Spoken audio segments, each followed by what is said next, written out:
And we are coming down in 3, 2, 1.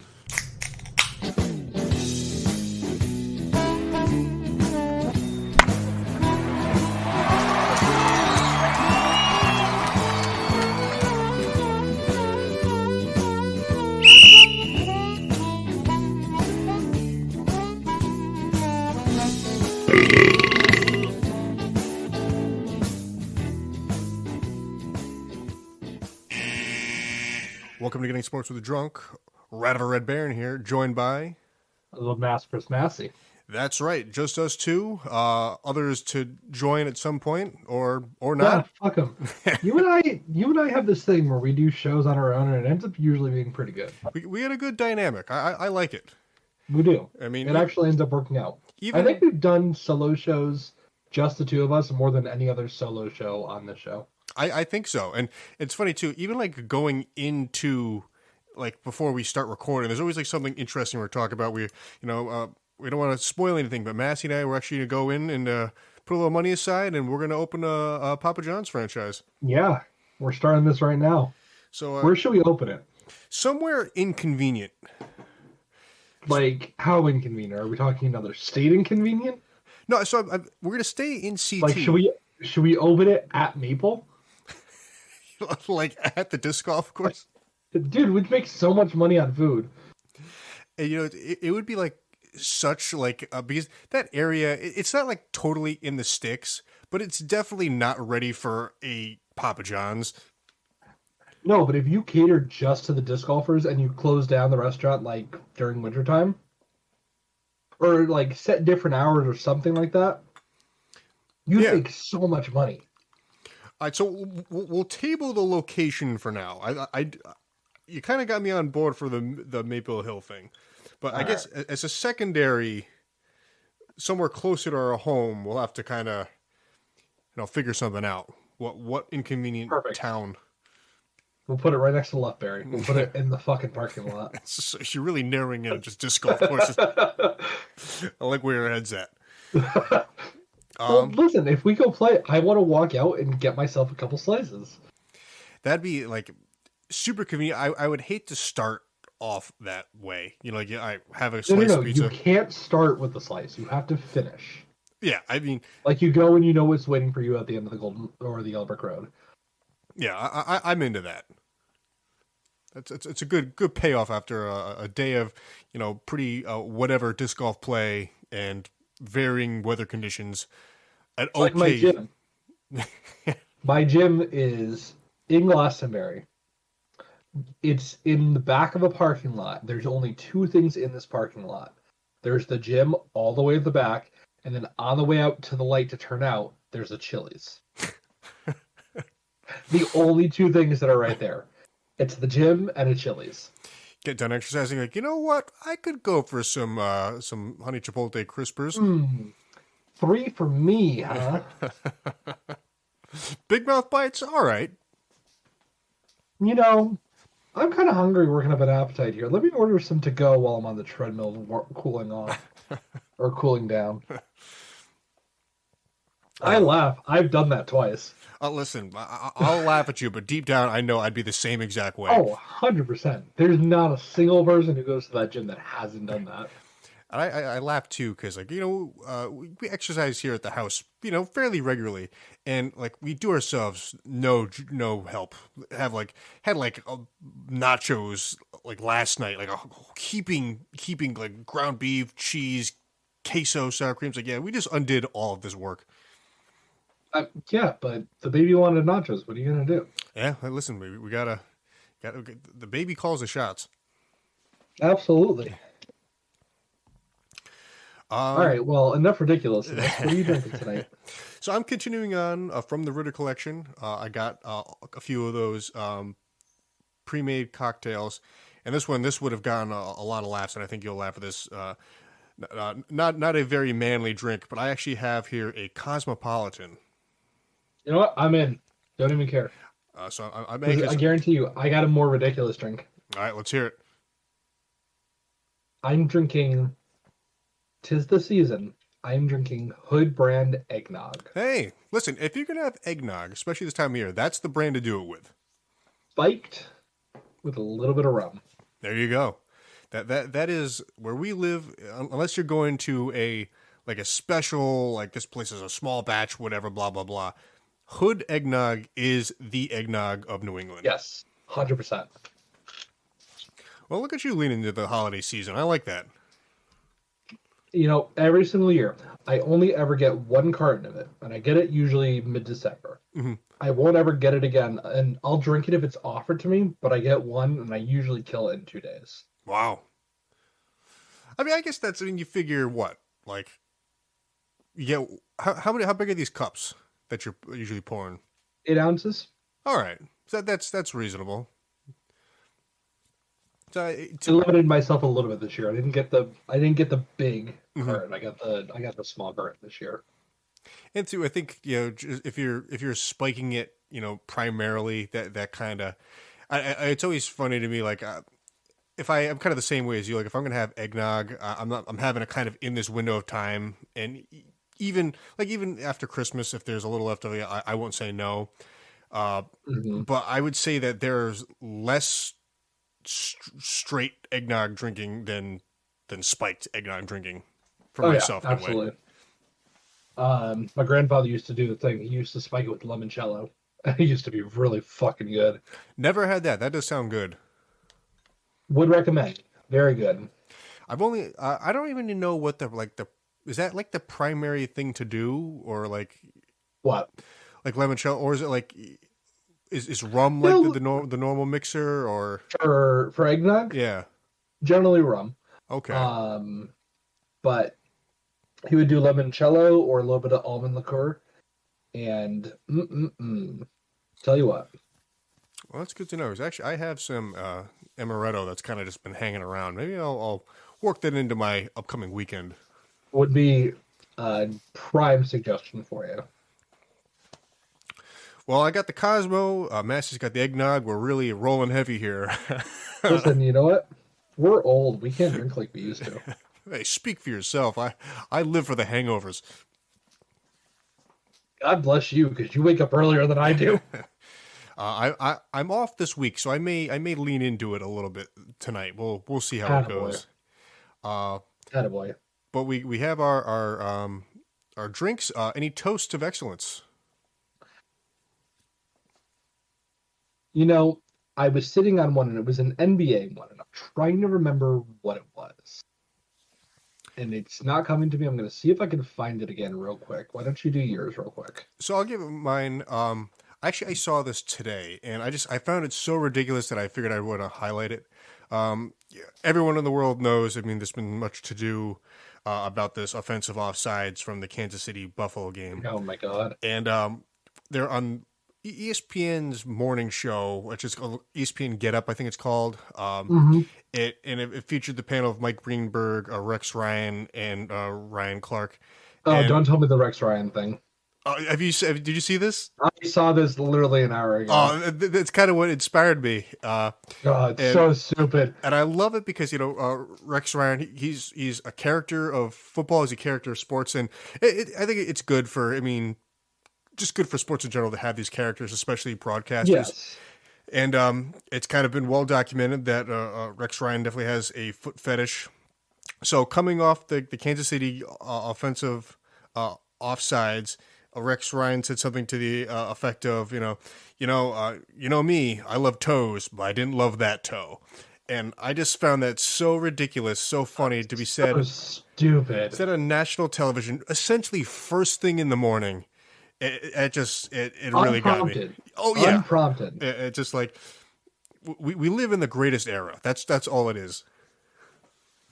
It's terrible. I don't know if you've seen this, but at a Suns game this week, I think it was Saturday, maybe Saturday. Have you heard about Steve Kerr complaining about the Suns arena? No. So when they play music in Phoenix, he complained that it was like way too like clubby or like techno or too heavy in the bass or some shit like that. Okay. So they had a DJ in there, and I think he did this at halftime.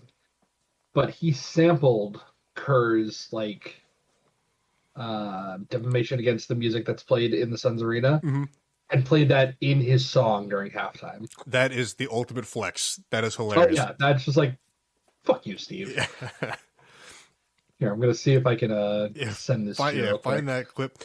I always did find it really weird in basketball that, hey, we're playing a game, and then there's just like music playing like as we're playing. It's, I don't know, just like, imagine like during a football game and like you're trying to like, get the players in a 2-minute drill, and then like party rock anthem is just like playing in the background. Like, that's awesome. It would just be so ridiculous. And to my knowledge, that's the only sport that does that. Like, there's like random sound effects and music playing like while an NBA game is going on. That's not true. NFL games do that too. Like, while like, I guess like during like snaps. Maybe not during snaps, but definitely like in the in between. Well, like when they line up.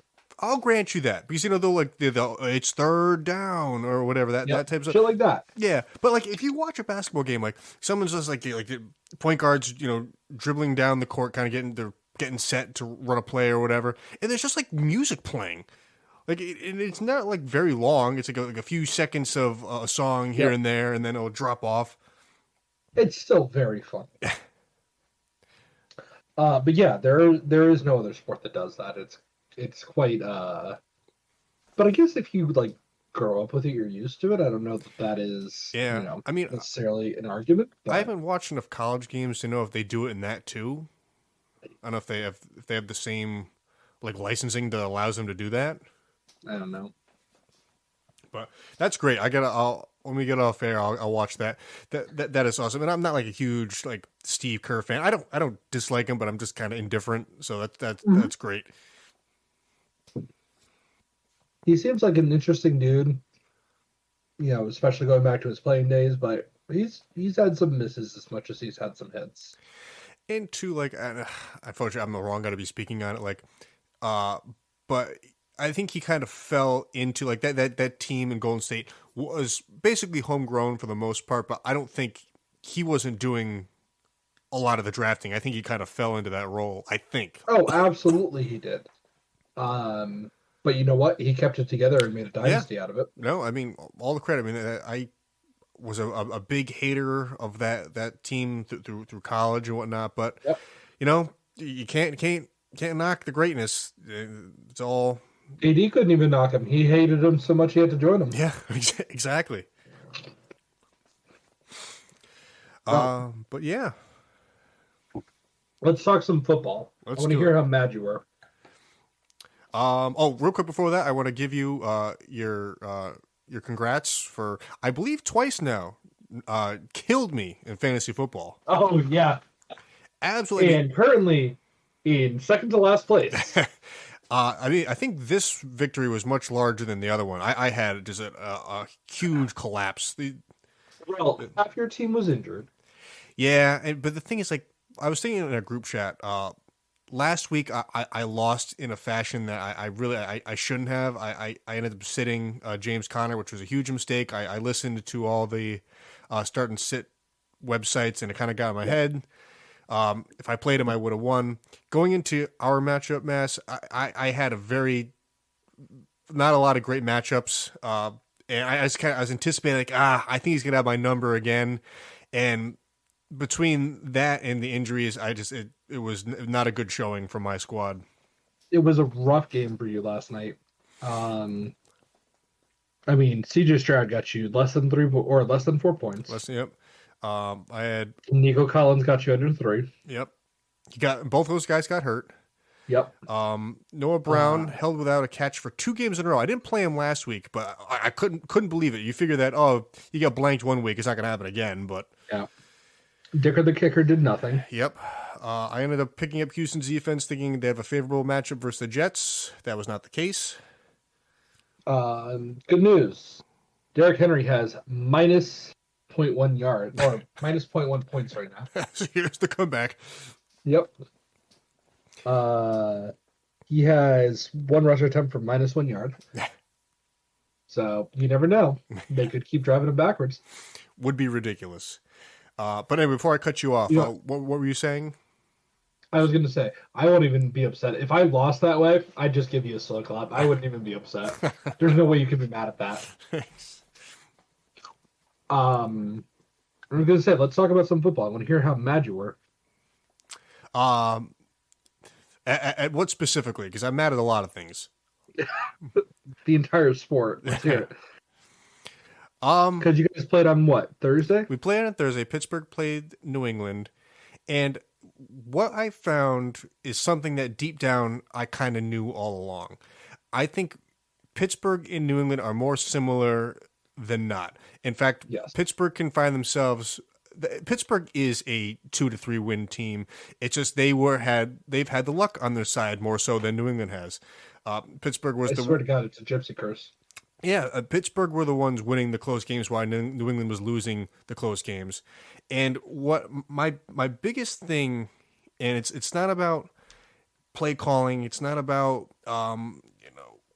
who your offensive coordinator was, because like you'll always see when you fire somebody, be a coordinator, coach, the team always comes out and they show up, win or lose, they have a big game. It always happens. Always, and without fail. People like the media feeds into it is like, oh well, listen, all the team's problems are solved now. They'll go undefeated the rest of the year, and it's never the case. And we've seen them from Pittsburgh now 2 weeks in a row, losing to 2 teams with a combined 4 wins.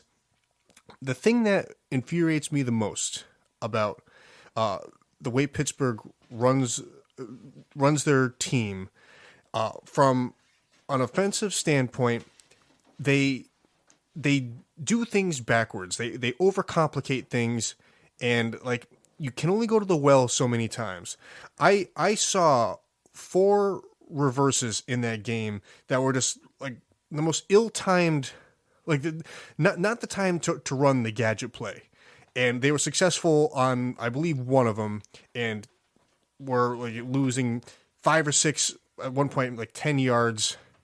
It's just it's not conducive. Like you're not going to outsmart your opponent every time. When you have the ball in your hands, it's not a good way. You have very talented running backs. Unfortunately, your quarterback has been injured, so like you're kind of at a disadvantage in that regard. But they refuse to play to their advantage. Now, New England, credit's due. It's a great defense. Bill Belichick will always put together a great defense. Running is not going to be easy, but there's ways to kind of like counteract that. You don't have to, be doing these halfback dives. You don't have to do, there's very imaginative running with, misdirection and whatnot. They refuse to do that. On the flip side of the ball, the defense, they have their injuries as well, but the Pittsburgh Steelers defense, time and time again, overcommit. All these players, they want to put this hit on a player that's going to send him to the hospital, and like, hey, all well and good if you can make the hit, but if you miss, someone's going to be running for 25 plus yards.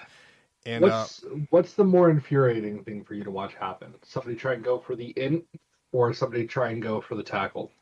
For me, it's the tackle, because I think there's a certain degree of difficulty to get an interception. Even if you're lined up perfectly, you got decent hands. You learn how to tackle. That's like one of the first. That's football 101. Pee-wee football, they're teaching you how to, to wrap up and get a player to the ground. And these guys, they just don't do it. They want to end up on this highlight reel of like this Darren Sharp or Ray Lewis breaking someone's spine. Like just tackle somebody. Like why you got to be that way?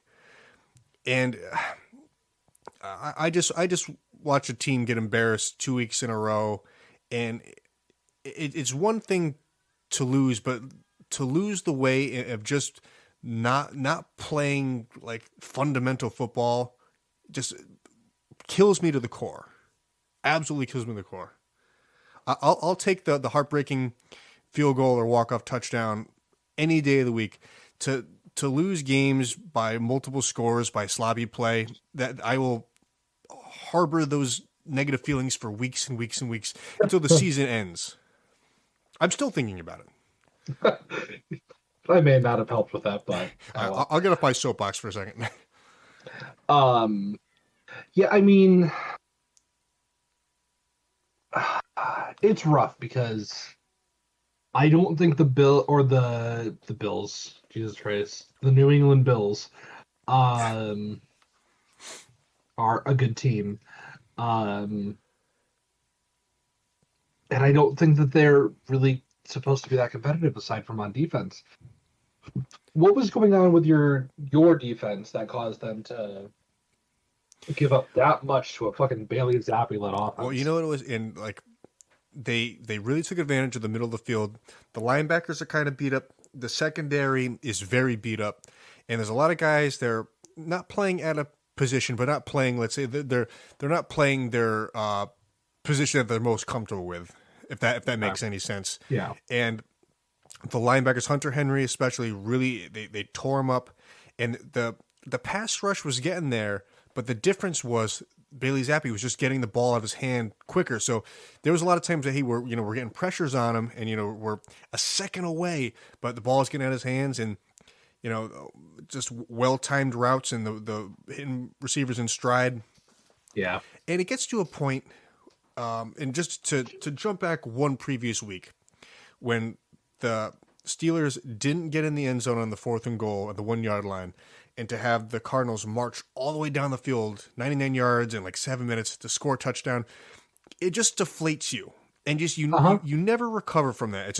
It's in the stadium they could play Renegade as much as they want and get the fans fired up.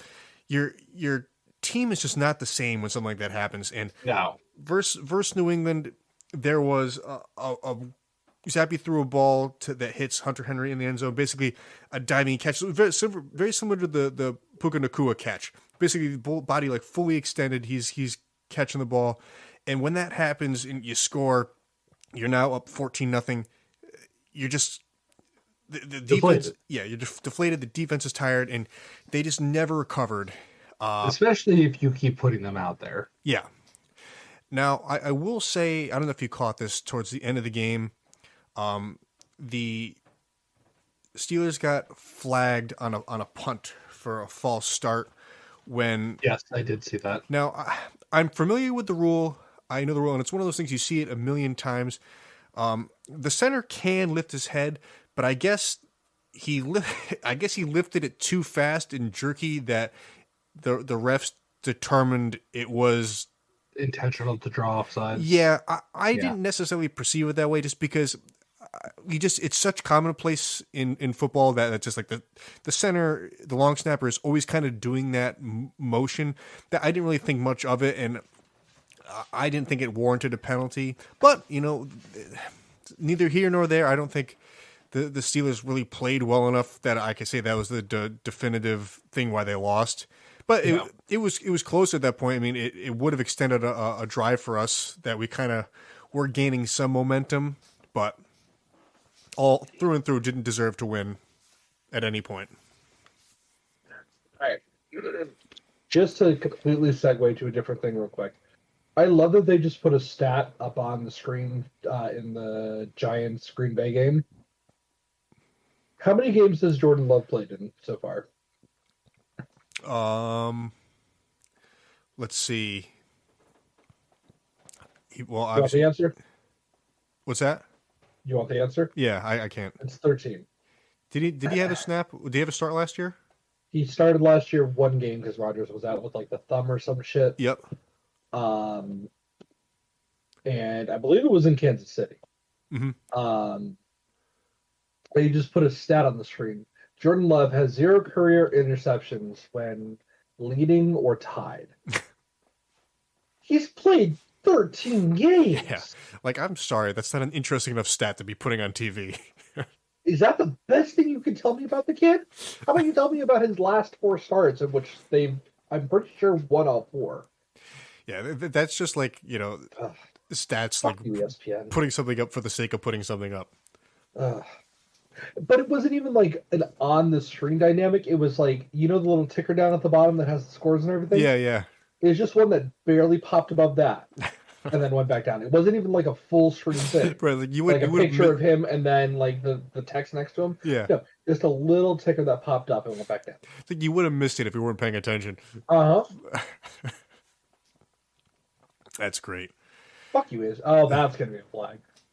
So yesterday, let's talk about some games. Did you watch any football yesterday? Yeah, I had a pretty full slate in. All right, so I'll go through the games. You tell me if you watched them or not. Mm-hmm. Carolina and Saints. Didn't really catch any of that.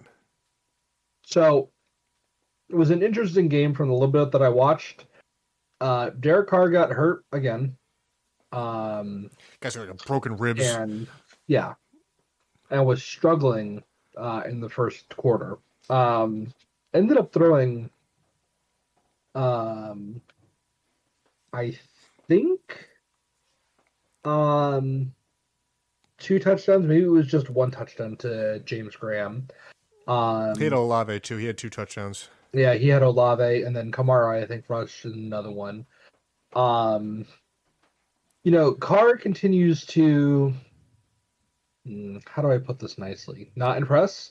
Yeah, he's baffling because, I mean, unless he just is beat up and we're kind of like... He says he has 3 broken ribs on the year.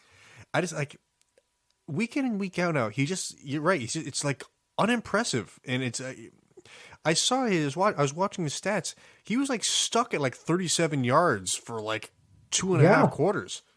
He threw 2 touchdowns. He had 119 yards.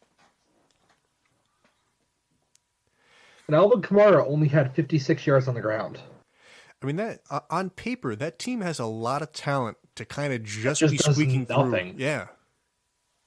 Like, they're tied with the Falcons right now. Yeah, I mean, you look at those teams, like, that should be the best team in that division, yet it's like... Yeah, absolutely. And it shouldn't even be close, but it's not. You know what? I'm a Baker stan till the day I die, so I'll say, you know what? I'm not surprised that he's leading Tampa Bay to possibly win in that division. You go, Baker. I'm so proud of you, Bubba. I'm not ready to talk about that game yet. Colts and Bengals. Did you watch it at all? I did. Actually, that was the game I primarily watched at 1 o'clock. It was a good game, wasn't it? Yeah, I mean, you're so ready to kind of count out the Bengals. You know, no Joe Burrow, but honestly, it's like they, I think, in a way, are playing better without him. He's not hurt to cause them to have to like hide it. But didn't Brandon get knocked out for a little bit? I saw what happened, and I think it was one of those things where like they didn't like run an offensive snap like without him. If that makes any sense, like it does. He got knocked out, but he didn't actually miss any snaps. Yeah, that was kind of like what happened. Okay. But in the Colts, they like fell behind, battled back. And then just didn't. Yeah, I think there was a pick 6 that they had that kind of... Oh my god, that pick 6 makes me so angry. Dude, that's going to go down against Browning on the stat sheet. His receiver carried it and literally handed it on to the defender. It was literally like with 2 hands out. Here very you go. Ugly. Very ugly indeed. Oh my god, that just made me so mad when I watched that. And the Gardner Minshew, I think, plays pretty well. It's just, he's a guy that it's almost like that Ryan Fitzpatrick thing. He's the best backup in the league right now. Yeah, he's a gunslinger. I'm all about that. Throw the ball out. The picks come with that style of play. But it's just like they're in games. It's like either they play well enough to win in overtime, or they come back, but it's a little too late. Yeah. I might actually have to retract that statement. He might not be the best backup in the league right now. That might go to Jake Browning. Oh, well, yeah. It's funny. You don't even think about it. Or the guy in our next game, the Browns versus the Jags. Man, I tell you, if there was... Flacco has looked good. If there was a Cinderella story to be had this year, look no further. If it was any other team besides the Niners, I'd even accept it for the Seahawks. I'd be angry about it. But I'd accept it for the Seahawks. But it can't be the Browns. It can't. And for me, I don't hate the Browns, but that's for sure the redheaded stepchild of the division. I loved them until they did what they did to Baker. Yeah, I mean, I'm also not much of a Baker fan, but I get what you're getting at, and especially everything that's going on with the Deshaun Watson thing. Like the Browns are, screw them. They've blacklisted themselves as far as I'm concerned. Yeah. Joe, I'm happy you're having a great time. I hope that this parlays into another contract for you next year, and you can do like 2 more years of this. Some real Kurt Warner shit. Well, and that's just it. We're talking about a guy who was, he kind of crapped out with the Jets there, and sitting on the couch. Injuries have really, hurt the quarterbacks in the league this year. He gets not even sitting on the couch, sitting on his mom's couch. Yeah.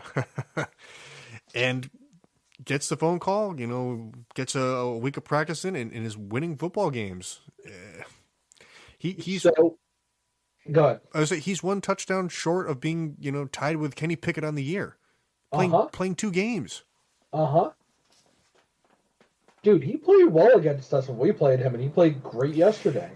Versus the Rams, it wasn't until that interception that kind of like sealed it. But you're absolutely right. He played a very good game.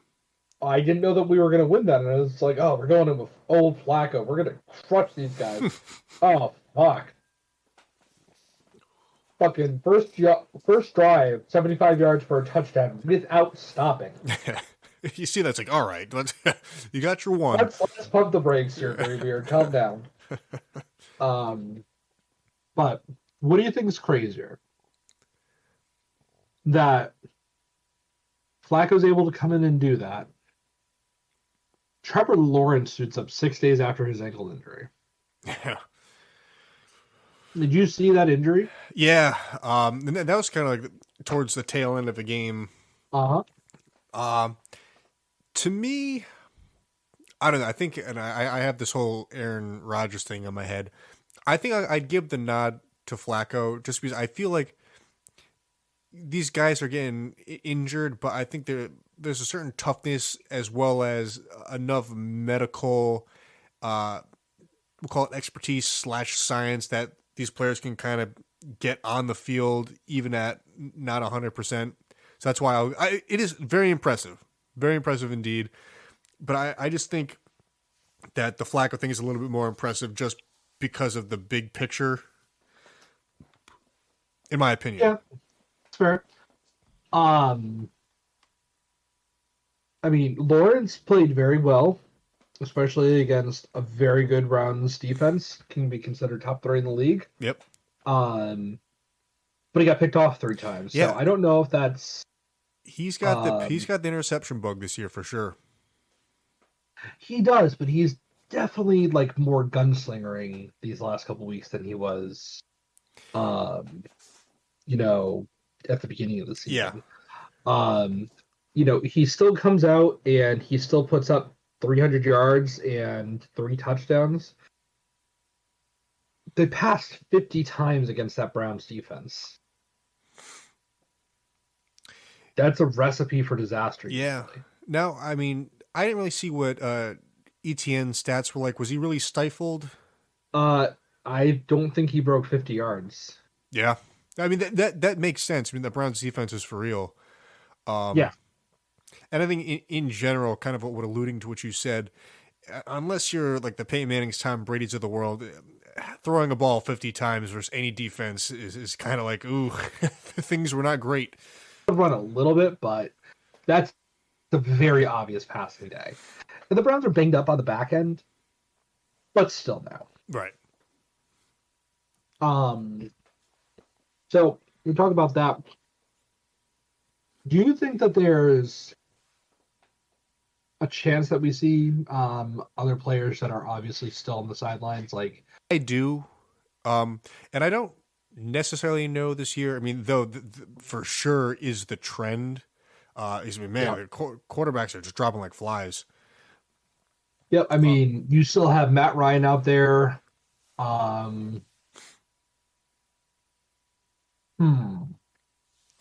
mean, where's Jacoby Brissett right now?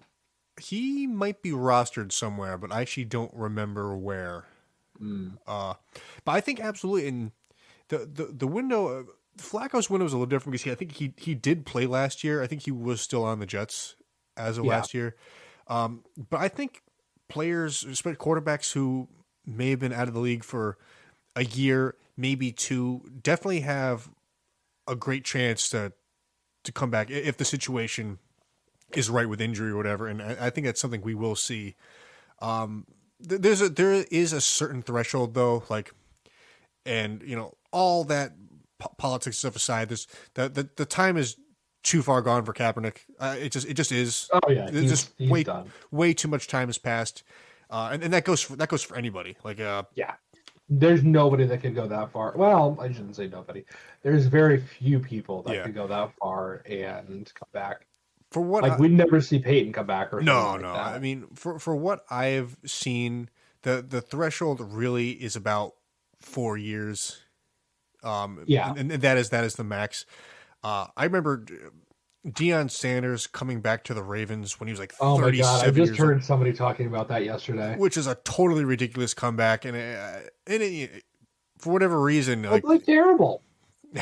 Yeah, I mean, he was too old. He actually had like a pick six that season, which was pretty funny. Did he really? Yeah. But whatever team. Yeah, I wish I could remember, but I think a Cam Newton coming back is definitely in the realm of possibilities because the guy's in good enough shape.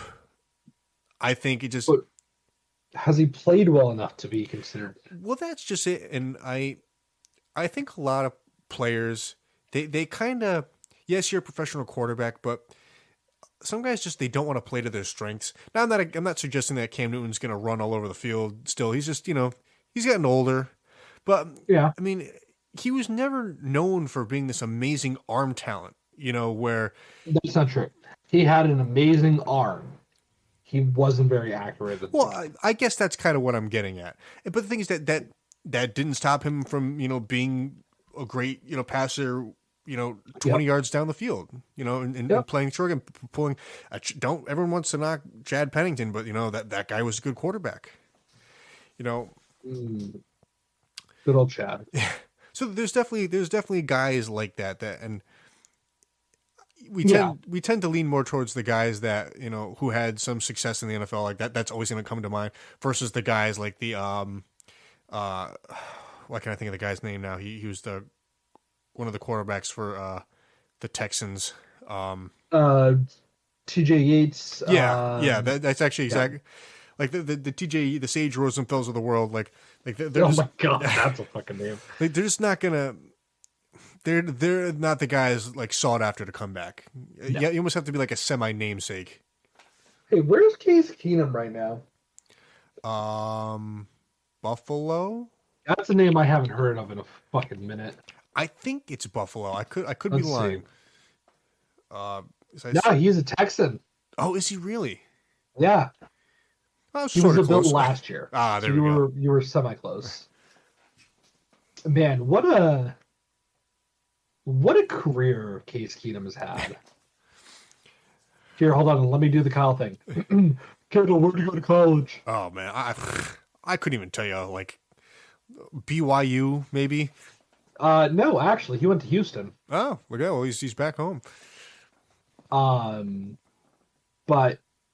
yeah, no, I know what you're saying. It's the big names that you're generally going to hear, in terms of wanting to come back, and not necessarily the who the fucks. Like nobody's out there looking for fucking Austin Davis right now. Right. And the thing about Flacco is like he has enough of a resume that's a worthwhile person to ask. Hey, what are you doing? You want to see if you got some more? How you doing? Right, like that. You in shape? Yeah, that's a reasonable ask. I saw when Aaron Rodgers went down early in the year. It's amazing the people coming out of the woodwork that say that I'm at the ready. Like you can't. I don't know what your feelings are. Like RG3, he was like, hey, I'm ready to go. I'm running a whatever. Blah blah blah. Like you are a liar. You're not. You have a great, cushy TV gig thing right now. You're not getting up at, 4 a.m. and running and, eating, excellent exercise. Like, yeah, you probably are in decent shape, but you're not in NFL shape. Give it a rest. No, nobody's in NFL shape. The only person who might be in NFL shape outside of the NFL is fucking T.O. Oh yeah, I mean that guy's just a machine. That's the only person I can think of that. Fuck. God damn it, Giants, get your shit together. I need this playoff seeding. All right, let's see. Up next, we got the Bears and the Lions. I feel like we can talk about this one because Paul's not here, so we'll get more accurate advance. I try to be, you know me very well. I try to be as least biased about like my Steelers and Mets. I try to be in sports. I try to be very objective as possible. I don't know if I come across that way, but I try my best to. Paul, this one goes out to you. I love you, bud, but you are the opposite of fucking objective. I saw this was a game. I saw it was kind of following. I had like I'll do the red zone, from time to I'll put in. I like to just watch a game, but I'll throw on red zone and kind of like get some stuff. So I saw a little bit from that game. But I'm sorry, I cut you off. Go ahead. No, it was an interesting game. The Bears went through stuff, but Eberflus's defense has been playing very well these last 4 weeks. Mm-hmm. Very well, and they haven't been against scrub opponents. Let's see. And twice now, basically they have had the Lions number. I mean, the Lions came back the first time, but they had them on the ropes for basically absolutely until the last 2 minutes of that game. You took on the Lions, who are a top 3 team in the NFC. In terms of like their record, they might be top 4. You took on the Vikings, who had like the miracle in Josh Dobbs and brought him back to earth. Yep. You played very well against the Lions the first time you played them. Panthers game was a little meh. But the defense has been firing on all cylinders these last few weeks, and it's been really impressive to watch. Especially now that Fields is back. Yeah. In a way, the team now is looking like the way they kind of thought it was going to. Yes. And it got a little hairy, when Fields was hurt. And, even to start the year, he wasn't great. I mean, he was okay, but he wasn't like he's playing now. And you're kind of like the defense was playing from behind. They're tired. Now they're kind of controlling the game script. And they're the ones kind of like calling the shots. And I think that's sort of what they thought they were going to be at the beginning of the year. And maybe they're going to pull like a Lions now. They get their shit together and they kind of get this momentum that'll carry them into next season. Yes, it would be nice. Now, meanwhile, I'm watching December Goff show up and it's giving me PTSD flashbacks. Listen, I love Jared. I really do. I'll be a believer in him to the day I die. There are times, especially if you put him under pressure in disguised coverages, you're going to be able to fake him out and usually beat him. You have to have the talent to do it, mind you. But if you can usually put him in fits. Yeah. Especially if you start hitting him. If he makes a mistake, he'll bounce back from the mistake. Like, if he throws a pick, he'll come out the next drive and he'll throw you a 7-yard touchdown. You can put money on that and take it to the bank. But you start asking him to make decisions to, like, continue drives and everything like that after you keep hitting him and hitting him and hitting him, he's going to start to falter. And it is what it is. I love Jared for the quarterback he is. I still think he's personally a top 15 quarterback in the league. But he is what he is. Yeah, and I think, too, the Lions sort of get out of their game sometimes. Like, it's a great running attack. You have 2 very, very good running backs. And they're one of the teams in this league where I think they really benefit from, you run to set the pass. The play action game is really good. Uh-huh. And that's the one thing Jared benefits from. Yeah. You set up the play action, and he will thrive. Yeah, and there's nothing wrong with that. There's been a history of quarterbacks that is their career, and and that shouldn't be a fault. It's not. No. I think if the Lions can stay in that game plan, even if you fall behind, you stay in that game plan. They'll come back. Yeah, exactly. And I think sometimes they've been in situations where, yeah, they've fallen behind and there's like a panic. Now, maybe it's because it's a slightly young team, and they're trying to do too much, and that's what's causing them to like lose games. Maybe they just have to, as they experience some more hardships, they'll gain that wiseness that hey, listen, we don't have to do. You can't win the game in one possession, and maybe they'll kind of. So here's an interesting fact, and I was thinking about this the other day. It goes along exactly with what you're saying. This is a young team that hasn't faced a whole lot of hardship in the last couple of years because they've been very good. Looking back at it, you remember, I think it was 3 years ago, the Lions won one game. Yep. There's like 5 players left from that team, with Goff being one of them. I think Penei Sewell. That might have actually been the year that they drafted him after they finished that high. But there's nobody left from that team. There's nobody that remembers that adversity that you had to grind through. The coaching staff does, but a lot of these kids are new, are younger, and they didn't experience for lack of a better term, the Lions. Right. Your father's Lions. Sadness. Yeah. Right. It is. It's where football teams go to die. I'm hoping that they can turn that around because the Lions are my new Browns. There's nobody I want to see win a championship more than the Lions. The only team I will root for or root against them for is if we play them. Everybody else, immediate Detroit. It's interesting. I gotcha. All right, let's see. What do we got next? Did you watch any of Tampa Bay and Atlanta? No, I didn't catch much of that, other than what the Red Zone had to show. I know that Baker hit a game-winning touchdown throw with like 30 seconds left. Yeah, I take it back. So I watched that closing drive for Tampa. Very solid. I love Baker. I will say, you look at the game going into it, you wonder how Tampa Bay doesn't win by 20 plus points. Knowing everything we know about Atlanta. Their defense is also terrible. Yeah, but we talk about this all the time. The division opponents, they tend to play each other hard, and the games are traditionally pretty close. So that checks out. I can't really speak much more to that game because I only watched that and nothing else. Yeah, that's all really to be said. It was a close game, and the team that deserved to win, should have won. Yeah. Did you watch any of Texans Jets?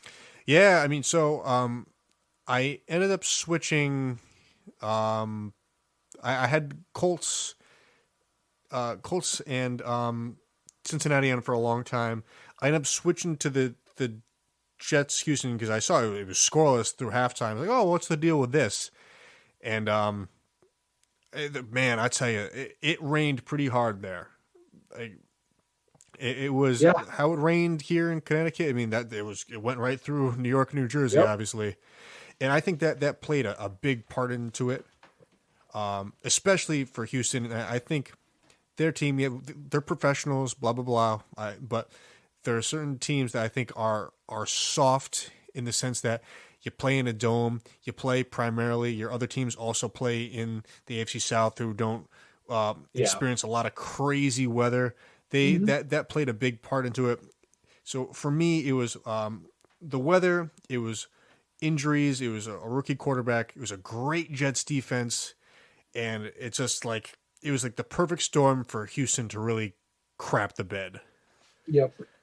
Go ahead. Also, sorry, one more thing, and I am very much not a Zach Wilson believer, but what I will say is he played a great game. Only had one mistake. He had a fumble that it's being kind of poor with the football running, but all in all, I thought he played a pretty well-rounded game. Kind of the game that the Jets been wanting, I feel. My biggest regret, not with my team, is that we're going to see what could be one of the best defenses of all time waste away because there's no capable offense on the other side. Yeah. Like, you had the opportunity to go out and hire whoever you wanted as an OC.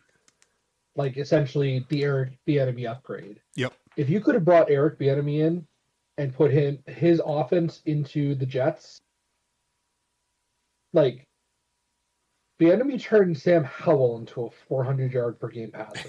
Yeah, this absolute no-name. You ever wonder why Mahomes is having such a hard time this year? But if you give like a structured thing to Zach Wilson in this offense, I guarantee you that team is in the playoffs. Instead, no disrespect, but at the same time, some disrespect to Nathaniel Hackett. Mm-hmm. You are not. You are a Matt Canada level offensive coordinator. Go back to quarterback coaching, wide receiver coaching, whatever you did before. It needs to not be calling offensive plays. Yeah, I mean, because I'm sorry. Go ahead. I truly think that with any other offensive coordinator, this is a team that could have like been a Seahawks level defense. Yeah. I really believe that they could have fucking Legion of Boom to number 2 and just carried a like 7-win offense to a Super Bowl.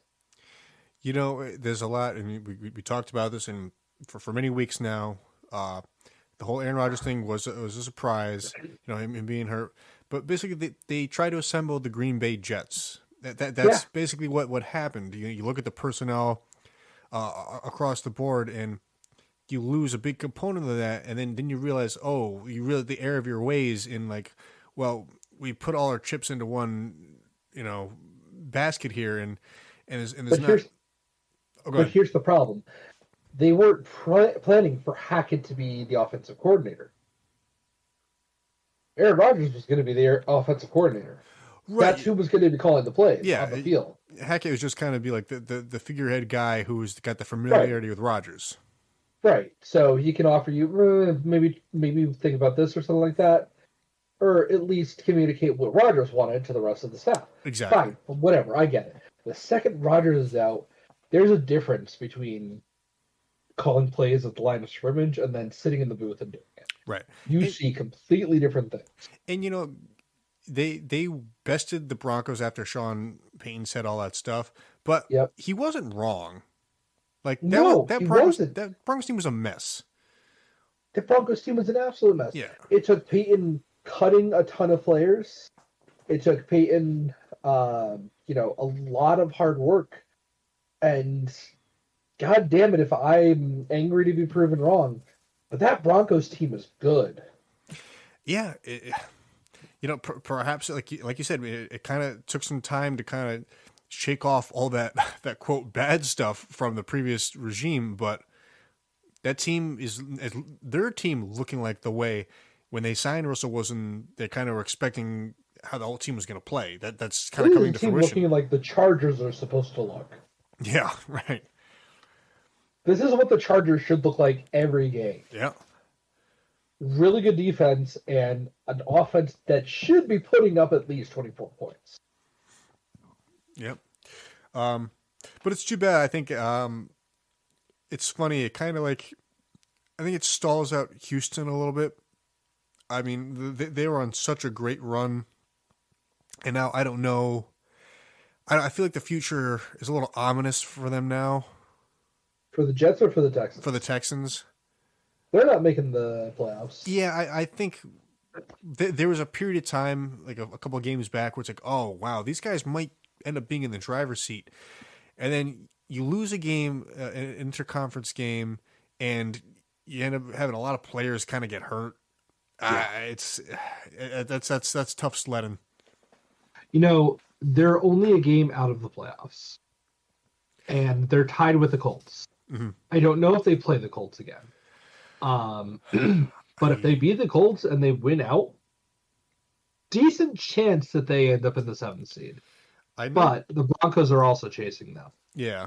The Broncos are at the same schedule, as are the Bengals and the Bills. They are in hot contention for one of those last two spots because the Browns are ahead and the Steelers are 7-6, as are the Colts. Yeah. There's 1, 2, 3, 4, 5, 6, 7, and 6 teams right now. Colts and Steelers play next week.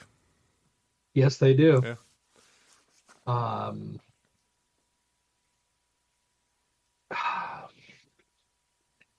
It's a shame. Both of the Jets just feel like they're going to waste, and the Texans, there's a chance that they make it, like you were saying. If they do, I'm still a believer that Stroud should be in conversation for MVP. Mm-hmm. But that's just me. Yeah, no, I mean, I'm right there with you. I mean, especially the media too, and I tend to kind of agree. They're calling it pretty much like one of the greatest rookie seasons of all time. Yeah, and I tend to agree with that. As long as it keeps it away from fucking Brock Purdy, that ugly ass motherfucker. Fucking loser. There it is. All right.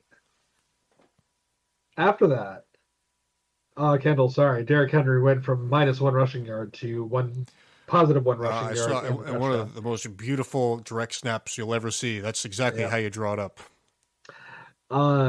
We had quite possibly one of the worst football games I've ever watched in my life.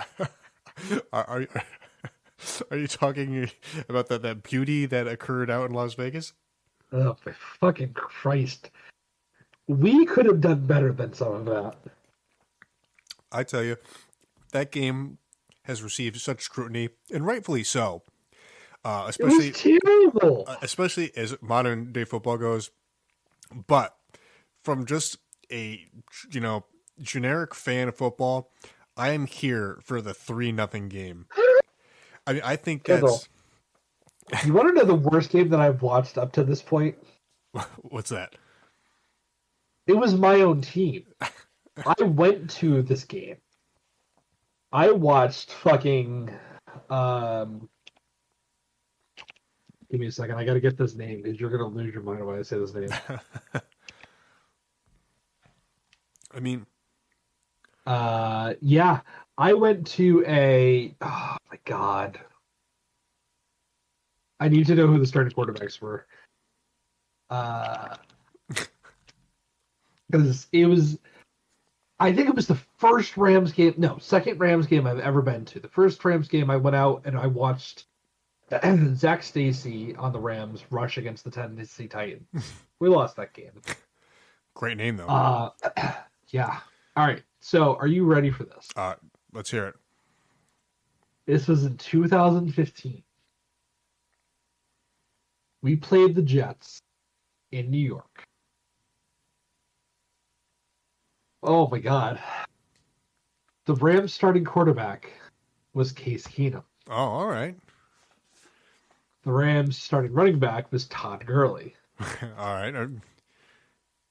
The Rams starting wide receiver in the X was Kenny Britt. Oh my God. Just to give you an idea of the time of era we were in. Here's the Jets. Leading receiver, Robbie Anderson. Leading rusher, Matt Forte. Oh my God. And leading passer, Bryce Petty. Oh man, you got to see Bryce Petty play. Kendall, this game ended 9-6. I mean, talk about, you got to see a couple of trivia questions go out there and play a game. That's incredible. This was the worst football game I've ever watched before yesterday. And here's the thing. They weren't even good field goals. They were all inside of 40 yards. Oh my God, that's funny. I mean, look, yes, we've come to expect a certain thing out of NFL football. Absolutely. That was a bad game through and through. However, oh my God, as a change of pace goes, and kind of like a homage or kind of like a you want to know what's going to make you so mad? What? What is the final score was? 9-6. Oh, at the half it was 9-6. At the final was 9-6. The final was 9-6 in the fourth. Rams kicked a field goal to win it. Mm-hmm. How does it sound like that was all scored? All right, so I mean, you'd think it was all field goals, but I Yes. know enough, especially with these players you mentioned, that was not the case. It was not. All right, I mean, I'm anticipating there was someone scored a safety. No, not quite that crazy. In the start of the second quarter, there was a touchdown by C.J. Spiller. Oh my God. More trivia questions. And then they missed a 2-point conversion. So they just went for it arbitrarily? Yes. It's so great. And that's how they got 6 points. We beat them with 3 field goals. I just love it's hey, we're just going to go for 2 here. For pretty much no reason. In the second quarter. It's hey, field goal, punt, touchdown, punt, end half. It's punt, field goal, punt, field goal, punt, interception, end of game. Head coach going to offensive players, hey, you know how we're playing in perfect conditions right now in the second quarter? Let's go for 2. You see how we faced 0 adversity at this point? Let's go for 2. Quincy Enunwa was one of the wide receivers. Screw that guy. I mean, is he in the league anymore? I need to look at some of these players. I mean, I'll tell you, the Kenny Britt as the number 1 is mind-boggling. He had look at this top 3. Kenny Britt, Tavon Austin, and Brian Quick. Wow. I mean, that's OG Rams right there. Yeah. That's my OG Rams. Lance Kendricks was still on the team. Wow. And so, running back, Zach Stacy and who? In Tennessee. It was my first game I went to go see. It was Zach Stacy. And I think Daryl Richardson was with him at the time. But this is probably 2 years later. Bam Bam, Benny Cunningham was on the team still. Oh my God. We had Mark Barron, Troy Hill, TJ McDonald, Tremaine Johnson. Ugh. It's so funny. All these guys you're naming haven't been in the league for 3+ years. Dominique Easley, maybe longer. Who the hell is Chase Reynolds? Why do I hate that name? That's actually pretty familiar, and I can't remember. He was a running back. I liked Chase. I liked him. He was good. Okay. Was he? Did he ever go play with the Cardinals? He might have. Oh, Bryce Hager. Corey Littleton. Robert Quinn. All right, let's look at this horrible Jets team. New York rushing: Matt Forte, C.J. Spiller, and Bilal Powell. Man, I mean, Forte, credit where credit's due. I mean, Bilal Powell, I guess he had a year or 2 of relevance. C.J. Spiller. Brandon Marshall was still on this team. Man. Calvin Pryor. Darrelle Revis was still on this team. So was Buster Screen. That Quincy Enunwa really got me. Isn't it terrible, looking at this game? This was... When was this? 2016. That was almost 10 years ago. Yeah, that as far as football goes, that's a lifetime ago. Oh, that's so... I want to go back and find this. We're going to talk about another game while I go find this. I'm going to go find that Tennessee Rams game that I went to. Should we get the elephant out of the room? Yeah. Let's do Bills versus Chiefs. I will say all those games in general, the Buffalo versus Kansas City, of the 5 or 6 meetups, whatever that is, all been pretty good. Been good games. It was definitely a tale of 2 halves in the sense of neither team really put together a complete game. The thing is, it continues for me Josh Allen just loves to turn the ball over. I guess it's just part of like the way he plays. It's just it's just Yeah, I mean, he's just hectic out there. yeah, he is chaos in a bottle. And it's all great when you win. I mean, it's easy to forgive the mistakes when you win a game, but it's like while it's happening, you're like, man, like how do you defend this guy as an elite quarterback when you're watching just the absolute nonsense that he conjures up? I mean, like that throw out of bounds that he made, like in midair, absurdity, like incredible to watch. But it's just like those are like the few things that kind of like, all right, Josh, we get it. Like you're good. Boils down to the most popular thing to talk about in football is the 19 there. His name now escapes me. Kadarius Toney lining up offsides, and Massey, you and I were pretty much on the same page last night, talking in the group chat with everybody. Like for me, this is not something hard to understand, and like for me anyway, like regardless if it gets called every time is irrelevant, because these guys have played football their entire lives, and like there's certain things you just know, and like the stuff that you subtly see week in, week out. And even if you don't, like, I think you and I have a pretty good understanding of the rules and just like football theory in general, like in general, how the game is played from an analytic and a gut way. We understand how football is played. Yeah.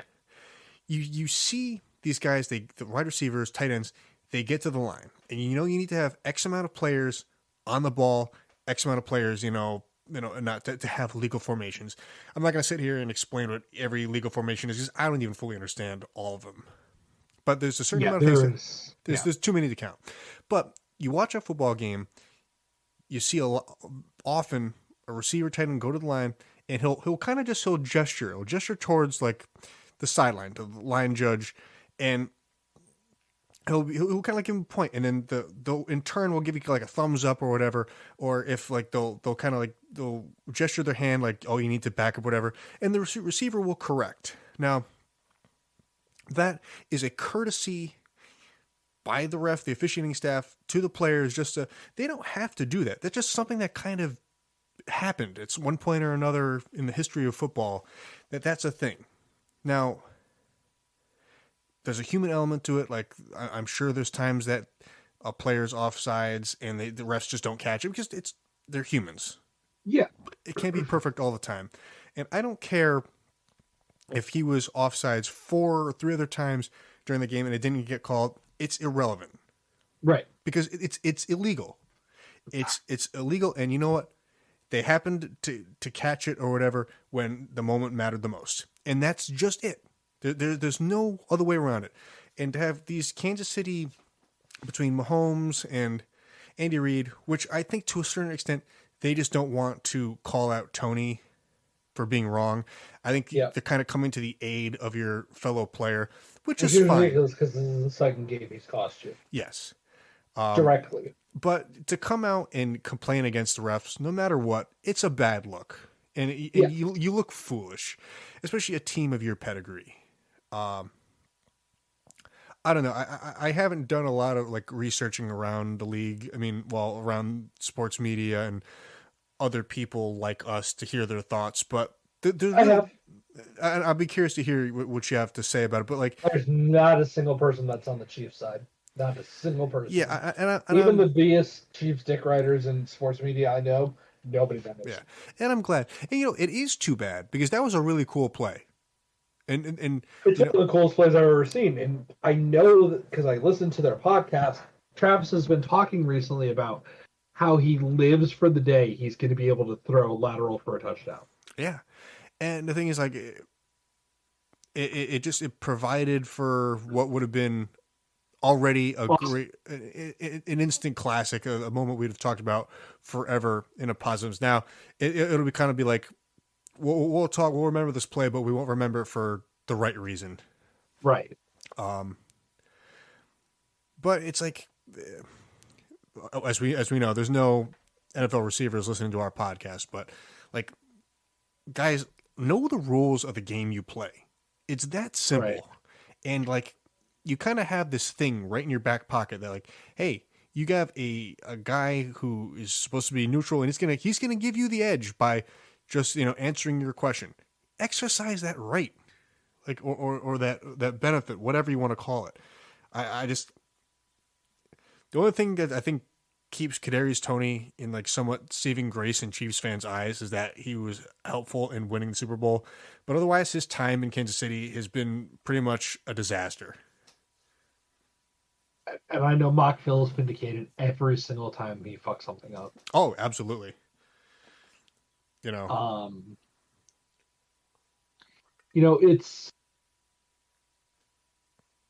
funny to me that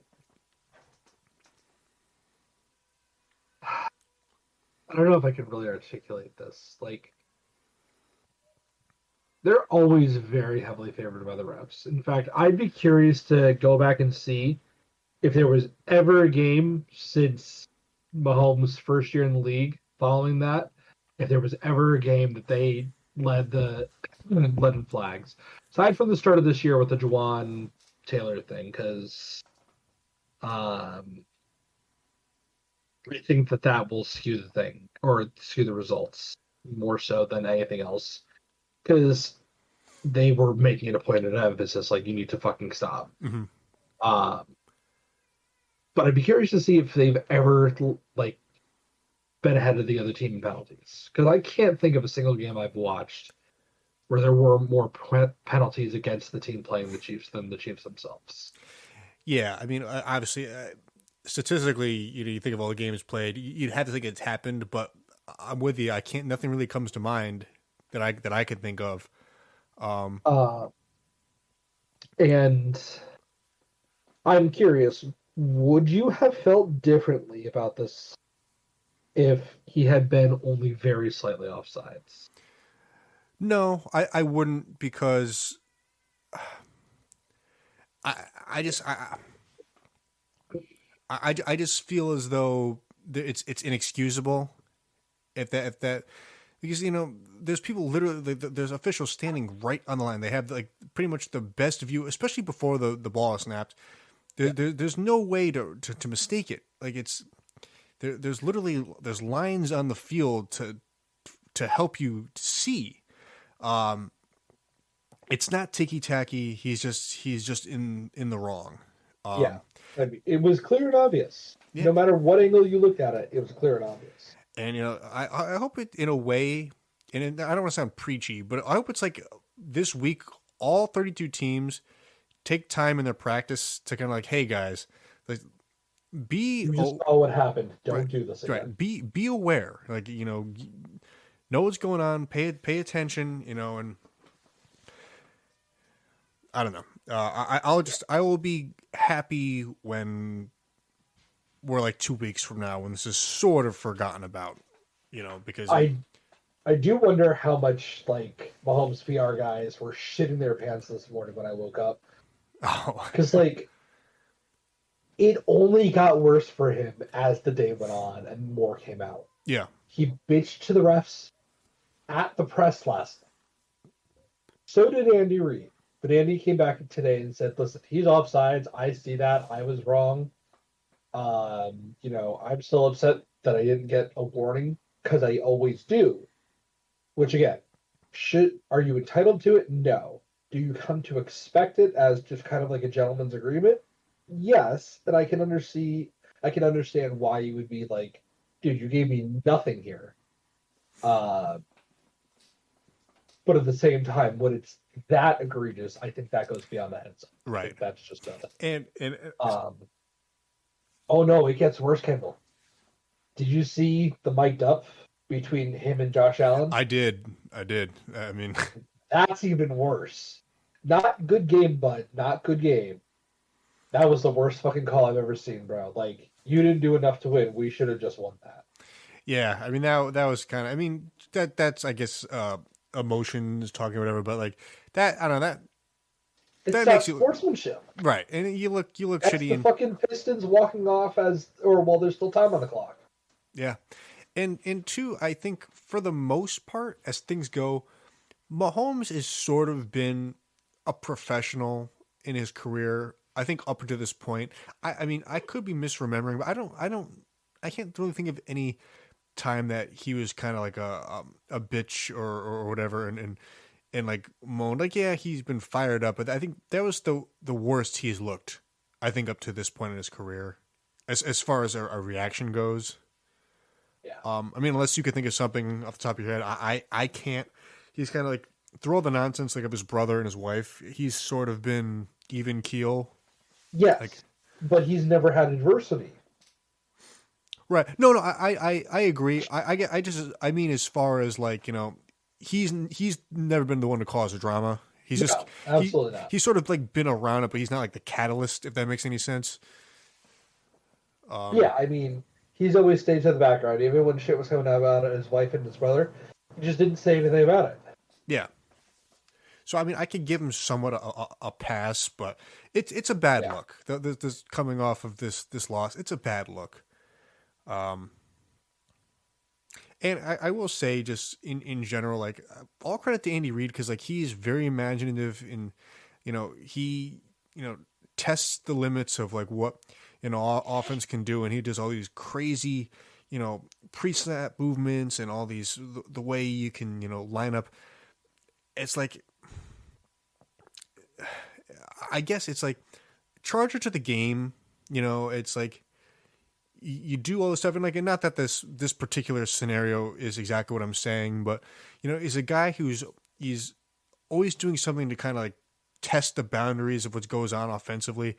That like eventually he's like, not everything's always going to go your way, and this is a perfect example of that. This entire season has been, but it's like, I don't know.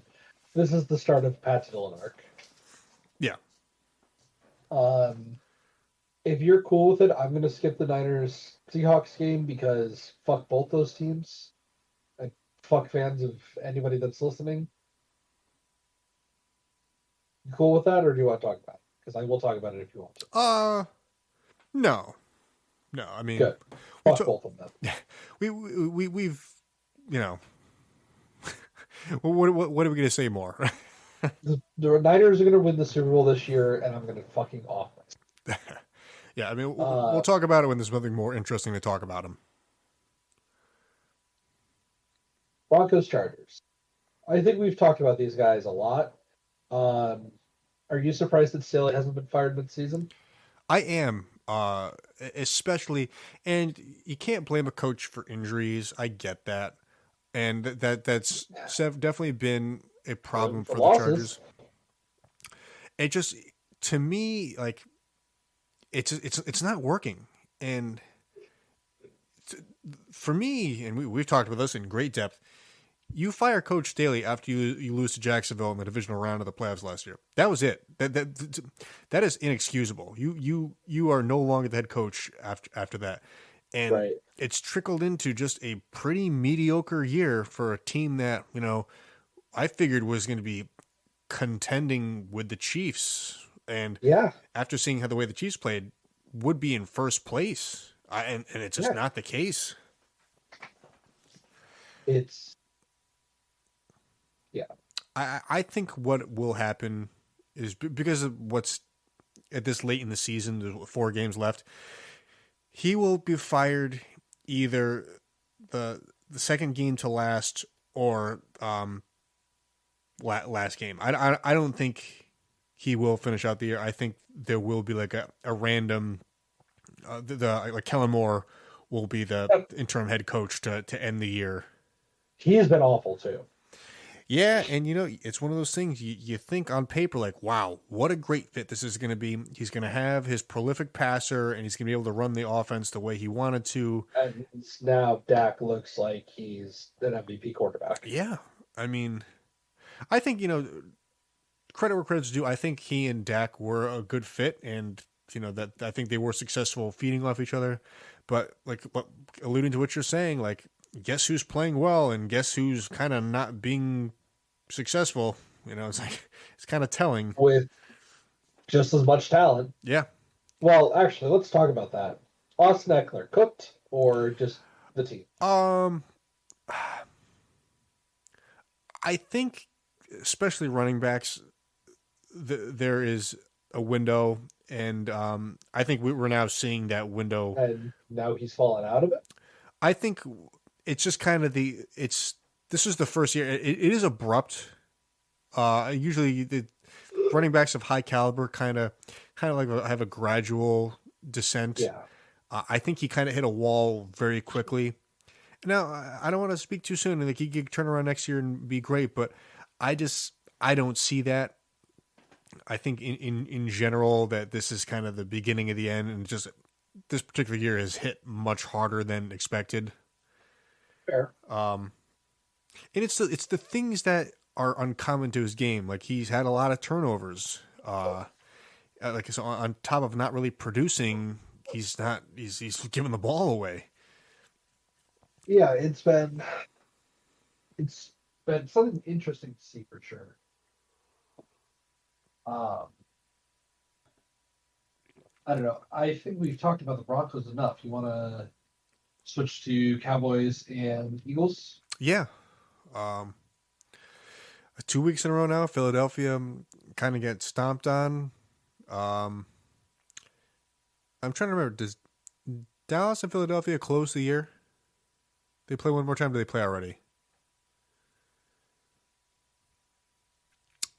I don't remember now. Didn't realize I accidentally muted myself. Oh. I believe that they've already played it out. I believe that there's no more left. Who won? So did Philly win the first matchup? I think that Dallas did. I don't know. Here, let me check. Cowboys schedule 2023. It's interesting because, yeah, Philadelphia's had a tough stretch. They played Buffalo, they played San Francisco, now they played Dallas. Three teams there. The Eagles won the first matchup. It was 28-23. Okay. So it was that series is now over. Dallas gets the revenge in a big way. I don't know. It's two teams kind of in a different position in the sense that I think the Cowboys have had a very interesting year. They've won games where they've just absolutely trounced their opponents, and then they've kind of been like lackluster in a few games. And yeah, like scoring 10 points against the fucking Niners when I had all the hope in the world. Yeah, and then like to lose to Arizona in a kind of a shocking fashion. They've had a very strange year where Philadelphia kind of cruised throughout the year, and now are sort of like hitting like this roadblock where they're just Hurts hasn't been that solid, and the defense has either been on the field too long, or they're just not being they're just not getting to the quarterback. I can't really diagnose that defense because is bad. Yeah, I didn't really know what to point the finger at. That it's not the defense of last year for sure. Is bad because what's his face is on the Cardinals. I can't remember his name, but everybody hated him for how he called the Super Bowl defense. But he's obviously a good D coordinator. So yeah, I can't even remember his name. Because he has such a fucking forgettable one. Yeah, right. I know exactly what you're talking about. Cardinals. It's short too and begins with like a G or something like that. Guy Man. Jonathan Gannon. Like I said, very forgettable name. Oh yeah, but yeah, it's weird. I think the Cowboys appear to kind of be like hitting on all cylinders, and the Eagles are just they're sputtering. And they're there. They're gonna make me fucking do my best Princess Leia for the Cowboys. Help me, Cowboys! You're my only hope. I mean, and who knows? I mean, that 4 games. That's a lot of time. This is the period of time where you kind of figure out who's going to make noise in the playoffs and who's not. Yeah. I think it's easy to, like, especially after losing 2 games to 2 really prolific teams in the 49ers and Dallas to be like, oh, the Eagles are fakers, which they very well could be. But I guess I'd feel a little bit differently if those two losses were to lesser opponents. I get it. You have to contend. If you're really that good of a team, you have to contend with the good teams, and definitely that has not been the case. But I guess I'm willing to give a little bit of leeway because of how good they've been up to this point. Yeah. But I think it's a closing door for me to defend that reasoning. Yeah. Absolutely. Because, I mean, there's kind of been flashes, but not really this year. Like, even in the games where it looks like the days of old, there's shit in that game that makes you go like, ugh, are these guys actually for real anymore? Yeah. And there's, for me, there's always something to be said about, like, when you have a team that goes to the Super Bowl and, like, you look at that roster and you see all the reasons that work, and then win or lose, you know, the season ends and free agency occurs and trades and whatnot, and the team kind of gets dismantled a little bit, like, and you realize that, like, how important certain pieces were to the team. Like, it is very telling. It's even subtle stuff like the running game has not been the same, and it's kind of a lose-lose. You know, Miles Sanders has not really done particularly well in Carolina, and the Eagles really haven't ran that well without him. It's just like certain things are kind of just, they're mutually exclusive or inclusive. I don't know if I'm saying the right thing. And I think that's kind of what we're seeing from the NFC champions. Yeah, I'm certainly in your camp of they're looking like they have a very fast closing window, but they're still somewhat in the mix. Like, if there's a team I think can, like, bounce back from some adversity and go on a tear, the Eagles would probably be pretty up there. Yeah. But I do think that the AFC comes down, or the NFC comes down to those three. It's the Eagles, it's the Cowboys, and it's the Niners. It's nobody else. There's nobody else in this division. Yeah, I would just be so surprised if anybody besides the three are representing NFC in the Super Bowl. It would be very shocking. The only team that I think can even compete is the Lions, and they haven't shown me that they can compete these last few weeks. Yeah, I think, but like I was kind of mentioning, if in these next 4 games they're able to kind of like kick it into gear and are winning in more impressive fashion, I think that's a team to be, worried about playing in the playoffs. Yeah, but if we're kind of seeing the Lions that we saw this past Sunday in these next 3 to 4 weeks, I think that it's kind of like, hey, thanks for coming to the playoffs. We'll see you next year. Right. Come back again when you get a real team. Yeah, right. Let's see. Before we lead into the last game we haven't talked about, I got something for you. Mm-hmm. I found my first game. So, this was a 1 p.m. game in St. Louis in November 3rd, 2013. So we're over 10 years old. Yeah, my God. So, this is an interesting couple rosters here that I've seen, Kendall. So I'm going to just go ahead and tell you that it was a 2021 game. We lost in the fourth quarter. So we held them pretty well. I mean, I think that we held them until like 2 minutes left. It was a pretty close game the entire time. Mm-hmm. I guess there's no better way to do this than to just fucking go through the rosters.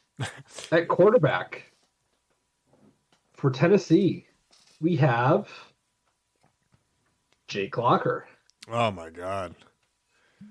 At running back for Tennessee, leading with 23 carries for 150 yards and 2 touchdowns, we have Chris Johnson. That's a cool thing to say. Yeah. Backed up by Sean Green. Oh my God.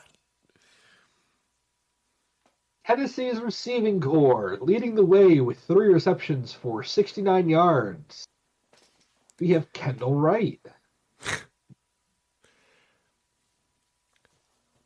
We have in second place Sean Green. Third place Colin Mooney. I never heard of that guy. Fourth place was Damian Williams. I heard of that guy. Fifth place was Delaney Walker. Oh, screw that guy. That guy hung around so long for being like just adequate at his position. Yeah. Let's talk about some fun names on defense that were there. Ready? For Tennessee, we have names such as Jarrell Casey, Bernard Pollard. Yeah, I remember both those guys. Here's a name, Alteron Werner. You remember that guy? Yeah, wow. What a name, right? Yeah. Did he have a stint with New England? He might have. No, I don't believe he did. No? Ah, man, I could have. No. He was good for a little while. I must be mistaken. This got to be someone who's got a similar last name. Probably. Knowing the Patriots, it's some guy fucking out of Rutgers, but... Yeah. Sammy Hills. Sammy Hill, I guess. I don't remember him. This is a name when I first saw it that made me go, wow. That's a name I never thought I'd hear again. Cody Sensabaugh. Oh, wow. Man, right? Yeah, I mean, these are people I would have never thought of ever again. No, but the last time he played was in 2019. Really? Yeah. With who? The Redskins at the time. Oh my God. Never had a single accolade in the NFL. That's my favorite kind of player. The guy played for almost like 7 years and really just have been zero impact whatsoever. Congratulations. Tennessee kicker, Rob Bieranas. Excuse me, Master. Rob Baronis. Put some respect on his name. Baronis. Sorry, that's a name I've never fucking heard before in my life. And punting, Brett Kern. Yeah, Brett Kern. He may have had a stint in the league recently. I might actually have to go look that up real quick then. Brett Kern. I want to say, like, maybe... That's a punchable fucking face. Dude, he was on the Eagles last year. I was going to say, like, that he was around. Dude, he's been around since 2008. Holy shit. He's never been out of the league. He's just been with the Titans from 2009 to 2021. There's these guys. They especially like punters. Wow. They'll hang around. 11 years. Good for him. Anyways. Shall we go to the Rams at this point? I mean, this has very high expectations. Starting quarterback, Kellen Clemens. Ah, the GOAT. Leading rusher, Zach Stacy. Followed by Benny Cunningham. St. Louis receiving. This should give some good ones. Leading receiver, Chris Gibbons. Man, oh man. Followed by Jared Cook. Talk about a guy who's been around forever. I can't believe he's still in the league. Like, legitimately, from my time watching him in St. Louis and LA, I cannot believe that man is still employed that consistently. And it's a starter. And he keeps getting worse. And teams keep signing him. Like, I don't understand it. It's ridiculous. Let's see. Last year. Oh, no. He hasn't been on a team since 2021. We might be safe finally. We might finally be safe. Ah, he was so bad. Fuck him. Also, Brian Quick. Also, Austin Pettis. Freaking Austin Pettis. Also, Lance Kendricks. And Stedman Bailey. Man, talk about a pretty subpar squad. Oh, yeah. When fucking Chris Givens is your leading receiver. 4 receptions for 55 yards on 8 targets. Oh my! Reels in half of his targets. That's great. Oh, dude, I remember the next season from this 2014. I remember reading articles online celebrating the fact that Kenny Britt was the first Rams receiver to hit over 800 yards in a season. Oh my god! In the last 10 years. That's insane. There were articles written about that, celebrating that. How could that even be the case? I can't believe, because you figure prior to that, I mean, you're talking about the tail end of Torrey Holtz and Isaac Bruce's careers. 10 years might be an exaggeration, but dude, I tell you, I remember reading those articles. And I'm pretty sure that he broke it against the Chargers. That's how well I remember it. And you know what followed those Chargers games? The shutout of the Redskins followed by the shutout of the Raiders. I remember that season. I remember every season. All right, so on defense, we got some man, oh man, I missed these guys. Except for one. Leading tackler, James Laurinaitis. He was good. I still have the 55 jersey somewhere. His dad wrestled in the WWE. Yeah. Rodney McLeod at safety. My favorite Rodney McLeod memory is we played the Broncos in 2016, I think it was. 2016 or 2017. As well as Peyton was with the Broncos. And it was in one of their really good seasons. It might not have been their Super Bowl season they lost to the Seahawks, but right around there. Mm-hmm. We were one of their 3 losses. We weren't good, but we definitely were the trap game for them. There is a play that Peyton threw down the right down the right sideline for probably a 40 or 50 yard bomb to Emmanuel Sanders. And as the ball hit Sanders in the hand, Rodney McLeod comes from off the screen and essentially decapitates Emmanuel Sanders. It's one of my favorite hits of all time. And I remember no less than 10 minutes after that hit happened, his Wikipedia page was edited to say deceased, played in place of death, St. Louis, blah, blah, blah. That's my best Rodney McLeod memory. Kendall Langford. Yeah, I remember him. Cortland Finnegan. Yeah. Alec Ogletree. Yep. Michael Brockers. Gotta represent the Brockman. Yeah. William Hayes. Jolon Dunbar. There's actually a lot of players you're mentioning here that had decent careers. Yeah, right? This defense should have been so much better than it was. We're not even at the end. Darian Stewart, Tremaine Johnson. Yep. Chris Long. Janoris Jenkins. Yep. What a shock he only ended up with a single fucking tackle. And Eugene Sims. Yep, I remember him. And then kicking and punting, obviously, Greg the Leg, Legatron Zerline. And punting, Johnny Hecker. That's a guy. Johnny Hecker. I gotta buy a Johnny Hecker jersey at some point, a real one. It's funny that certain guys, that is a important enough player, I think, to the Rams that... There was a season where all we had to celebrate was Johnny's punting. And he helped us win the Super Bowl. And he was incredible in the Super Bowl against New England. Like, it makes you wonder, like, how he is not a lifer, like with that team. Because he was still good, and we were just trying to get cheaper. Like, this is the year after we won our Super Bowl. It's like, all right, we need to shed some contracts now.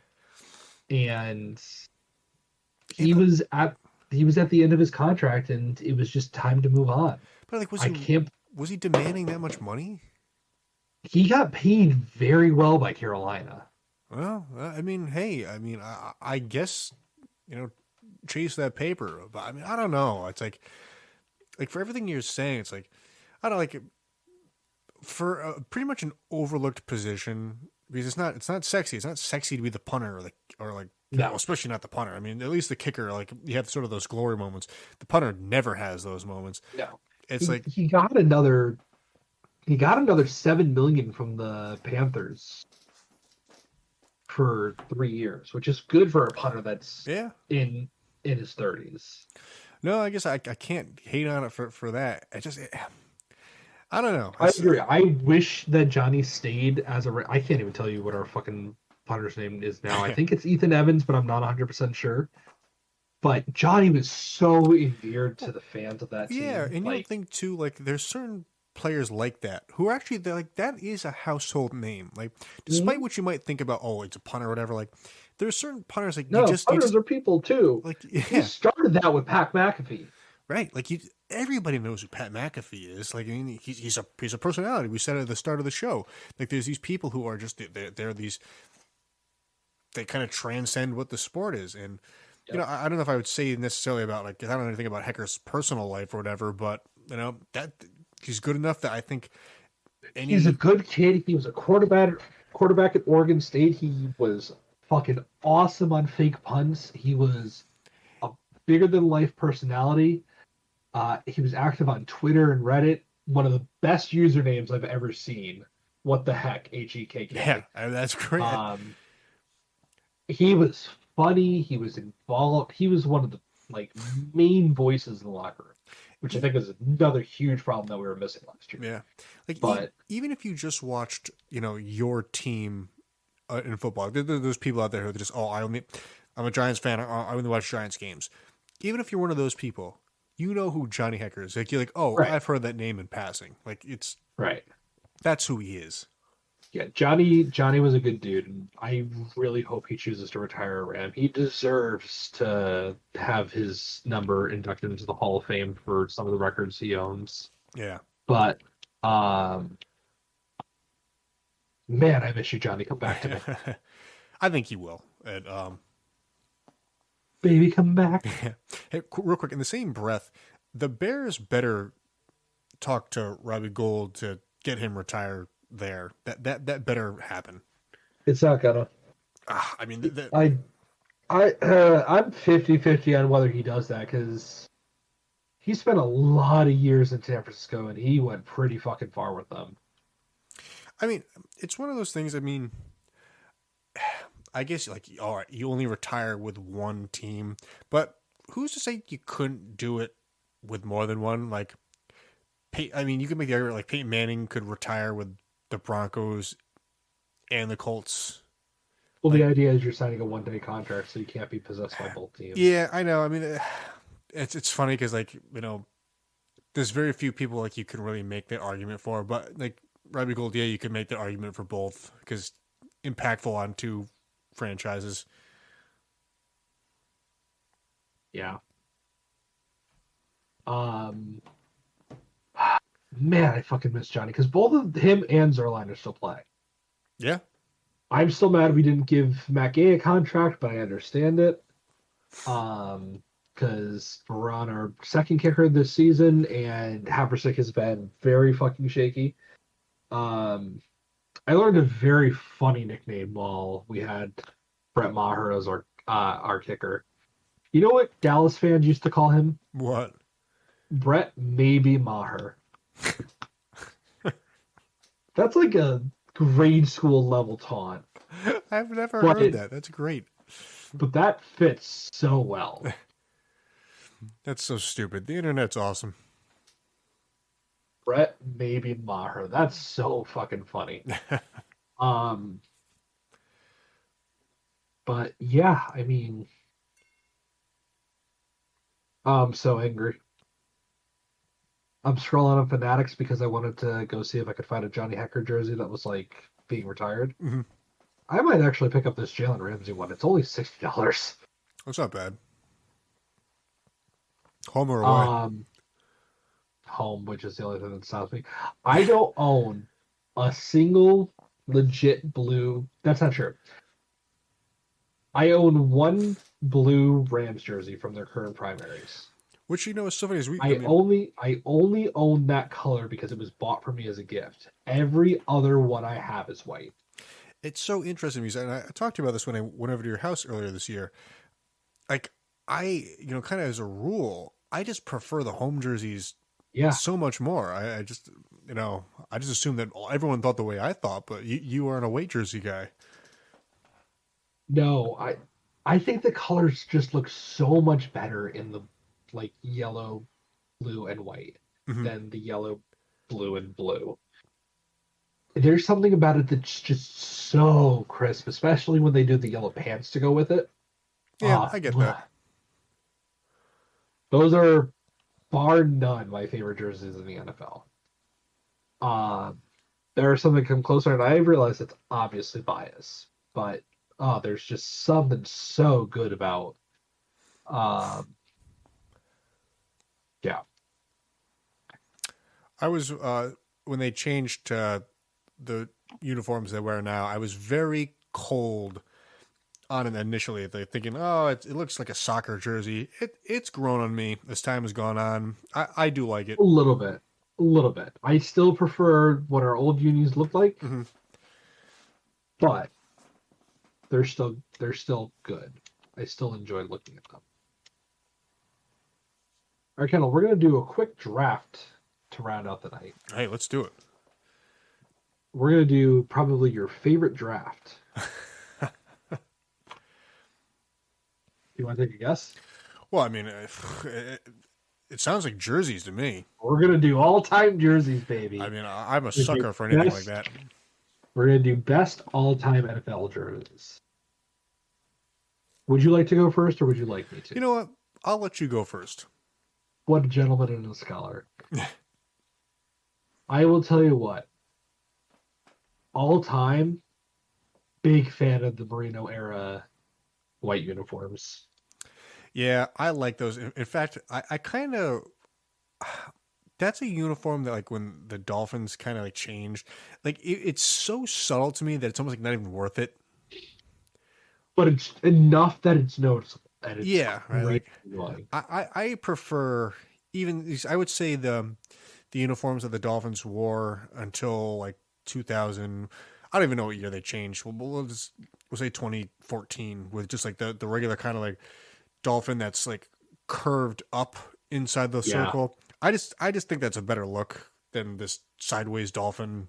Yeah, it's definitely better when it's just like tilted up a little bit. It looks kind of like a NASCAR logo or some shit. Yeah. Good pick. I got to pick. Perhaps my favorite jersey all the time is the Chargers powder blue. That's why I left it to you, because you were nice enough to go first. That is like an all-time great. I own like two. You own an Eddie Royal one, don't you? No, ironically, my Eddie Royal jersey is a Bronco. Really? Yeah. I would prefer it with the Chargers, but I got it as a Bronco. I don't even remember why I got it as a Bronco. I think just because when I got it at the time he was on the Broncos. That's one thing I could think of. But that's fair. But I think I have two Tomlinson powder blue jerseys, I think. Oh, that's pretty cool. All right. What do you think? Should we draft our own or no? We draft our own. Absolutely. All right. Then I'm gonna go ahead and take the Rams road whites. Specifically the Greatest Show on Turf ones. Okay, that's an awesome. I like those uniforms a lot. In the Super Bowl, what uniforms did they wear in both Super Bowls? I'm trying to picture. Like I can picture. I think the Patriots were technically home when they won, so they were probably Yeah. because the Patriots wore the blue, and then when the Rams beat the Titans So were against the Titans, we wore white. yep. And then for 2001, I think they wore white again. I believe so. Yeah, I think they were white. Yeah, but here's the thing. We switched over that year at the new millennium to the new gold color. You're which right. I fucking hate. You're right. I totally forgot about that. That was a weird. That's the reason we choice. lost the Super Bowls, because we went to fucking gold. You notice? The second we went back to the fucking white jerseys, we went back to the Super Bowl. Listen, we gotta blame that was Martz. That was Martz's decision. We gotta fuck you, Mike Martz. We gotta kick his ass. I hope you get hit by a bus tomorrow. You know what? I'll end your suffering. I hope you get hit tonight on your way home. How about that? Fuck you, Mike Martz. We have a disclaimer from Getting Sports with Drunk. We don't wish any harm on Mike Martz. I do. Fuck that. All right. We are sad to let Christopher Massey off of the show. I will actually feel kind of bad if he gets hurt tomorrow. All right. I guess you see you backed me into a corner here. I can't be a fraud. I will take the Steelers black and gold home jersey. I do like it. It's very simple. It's very classic. It's pretty much remained the same with the exception of the number stylings changed from the 70s into the modern era, of which I am picking the ones they wear now with kind of like that slightly curved number. You know what I mean? Yeah. I don't know like what the number font is, but man.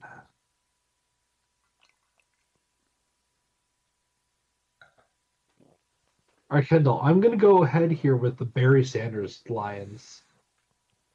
that classic the blue. The classic blue. Yeah. That jersey does have a nickname, but I don't know it.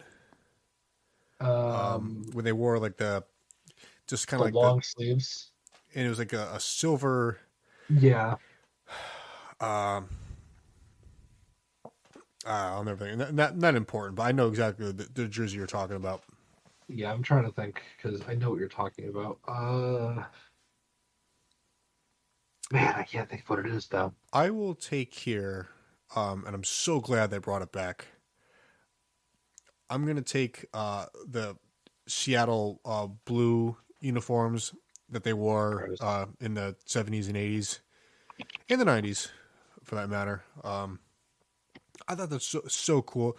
When they kind of changed, when I was first getting into football, they had already transitioned into like the bluish green, with the matching helmets, and so that's kind of what I knew them as anyway. Yeah. But after learning about when I got a little older about those blue uniforms, like why would you switch? That is such a better looking uniform. All right. I'm going to go 2 back-to-backs here. I'm assuming that my second one is going to get back to me. And you're going to hate both of them. First one, I'm going to take the Ravens all-black alternates. Okay. All right. There's cool... something just crisp about the purple and black that looks good. It's cool. I get that. It's a All right. I guess like of many jerseys and uniforms, the black and purple definitely kind of like gives a certain degree of like it's because it's so like radically different. Yeah, it's much different than what they usually go with, which is why I like it so much. Like their purple uniforms are great, don't get me wrong, but there's something so intimidating about, especially like a night game. I wish Ray Lewis was still playing when they had these because. Man, oh man! At a night game, can you imagine the fire going up and Ray Lewis coming out in this like, uniform? And those God damn it, he'd be fucking terrified. And those guys had like like the black visors and all that. Yeah, like, dude, he'd look so intimidating in the nighttime. They look like guys from oh my God, why can't I think of the video game franchise like Master Chief, like Halo, like that type of thing. Oh, Halo, yeah. Okay. My pick here. Yep, your pick. Oh, duh. I got to take the Oilers. The Oilers blue. Yeah. That is a favorite of mine. I don't know if you've ever I seen thought it. that they would make it back. It's cool. Like they wore it like once this year. I mean, traditionally they like the Titans will wear it once a year, which I like. Yeah. Yeah, absolutely. Actually, I have a Warren Moon in the blue. It's a pretty sick cool. sick jersey. It's funny. I have these like really cool throwback jerseys, but like I'm always like so hesitant to wear it because I'm afraid they're gonna get like stained. Yep. I get that. Oilers and they're also powder blue are just very, very nice. Definitely an all-time classic one. You know, it's interesting to me. I'm sorry, Max. Go ahead. No, go ahead. Well, I was just gonna say real quick. You know, when a team moves or whatever and they relocate, like the Titans, when they moved to Tennessee, they were the Tennessee Oilers for 2 years before they changed to the Titans, which I find so interesting because like you figure like either you move and you change your name right away or you keep the name. Like it's so interesting that they would hold on to it for more than one season. Well, the Baltimore Ravens were the Baltimore Browns for a little while, weren't they? No, they went right to well, here's the thing. So Cleveland moved, and then there wasn't a team in Cleveland for I want to say 2 or 3 seasons before they just recreated the Browns. But when they moved to Baltimore, they were just the Ravens right out of the gate. They were? Oh, all right. Which I think was 2000 or 2001, somewhere right around there. If you ever want to piss off a Browns fan, just call them the Baltimore Browns. Too. That'll really piss them off. Browns too. Yeah. You guys were good and you had to reboot and you haven't been good since. Really recent pick. But these were one of my favorites to come out of the idea of the Color Rush. They weren't developed during the Color Rush, but what they had during the Color Rush transitioned into this. I'm a huge, huge fan of Cincy's all-white alternate. Those are kind of cool, and it's unique because being that they're the Bengals, the snow tiger or the snow Bengal, whatever. The Bengal, white, It's so apropos for that, Which is why I think it's the only team that can pull something like that off, and it just works so well. It's such a cool concept for a uniform. That's why I love it. It's not like the best looking, but it's the coolest idea. Because more or less it's the same uniform, just white, and that makes I like that.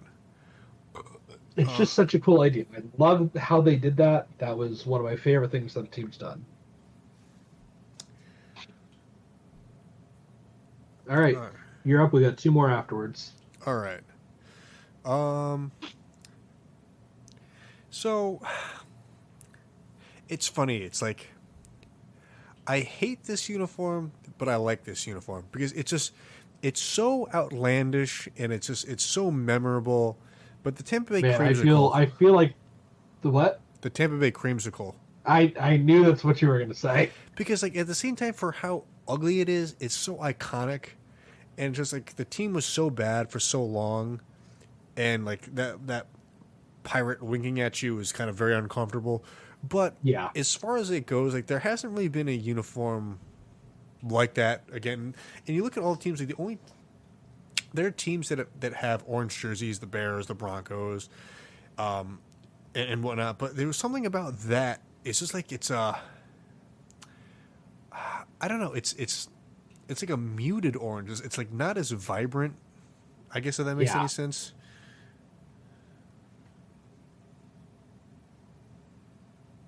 I mean, I definitely like them as a classic callback.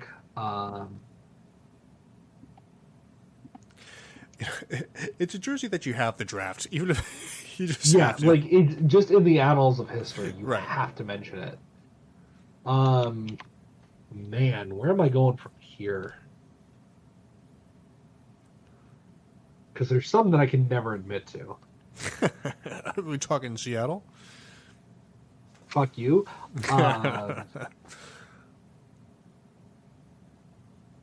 Oh boy. Do I want to do something for my wife here and draft possibly the worst looking jersey of all time? Listen, you only do that if she's in the room. Because you know what her vote would be, right? You're talking the lime greens? Oh yeah, 100%. Yeah. I mean, Rebecca's the same way. It's terrible. 100% terrible.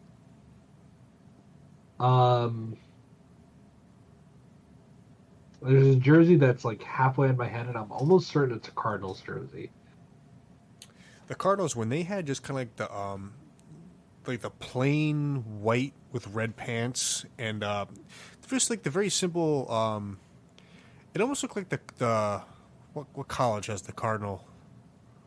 Louisville. Louisville. It's almost like the same logo that was just like on the helmet. That was a cool uniform. Oh, give me the Manning era Colts. The blue. Just the regular. Just the regular blue. There's something just so classic and iconic about seeing it when they bring it back. It doesn't look a whole ton different than it does now, but it definitely makes me think back to watching Peyton and Marvin Harrison and all them. Well, it's interesting too. Even the helmet logo is slightly different. Annoyingly. I don't know what they did differently. Like they never. It was when they made that transition. It was kind of like before, like, hey, we got to make this announcement on Twitter and Instagram that we're changing our uniforms. Yeah. Like it was just like it was. By the time they did it, it was like you show up the next season watching for like, oh, that's different.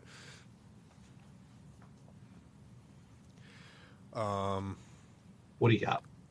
All right, so I think this is a favorite of mine, and you probably remember this. This is probably the era you started watching football. The Buffalo Bills uniform, where it was like the dark blue jersey, and they wore the red helmet.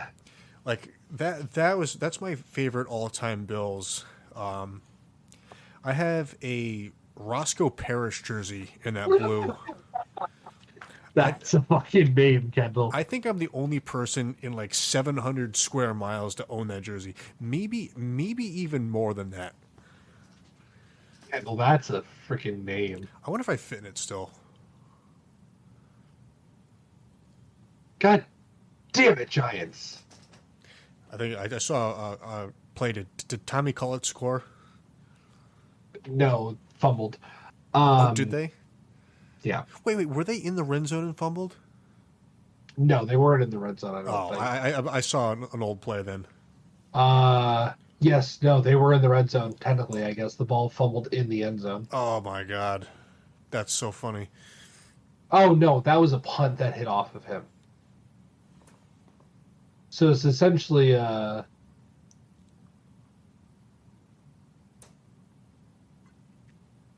Oh, that puts Green Bay in the red zone. Okay.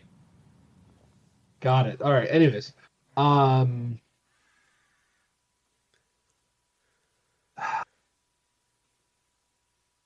feel like the Raiders look is pretty classic.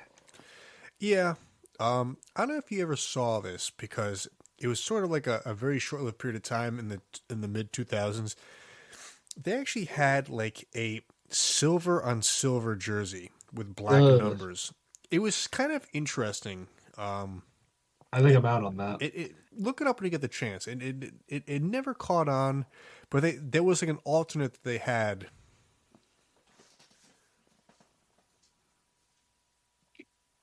Let's see. Raiders silver jersey.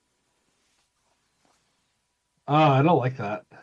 It's just it's very like jarring. It's like it's so opposite of what you think of the Raiders. I don't like that.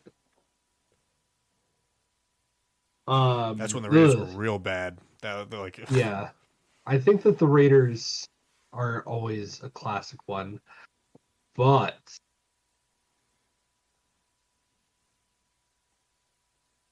do I want to piss you off? Not intentionally? Well, you have to now.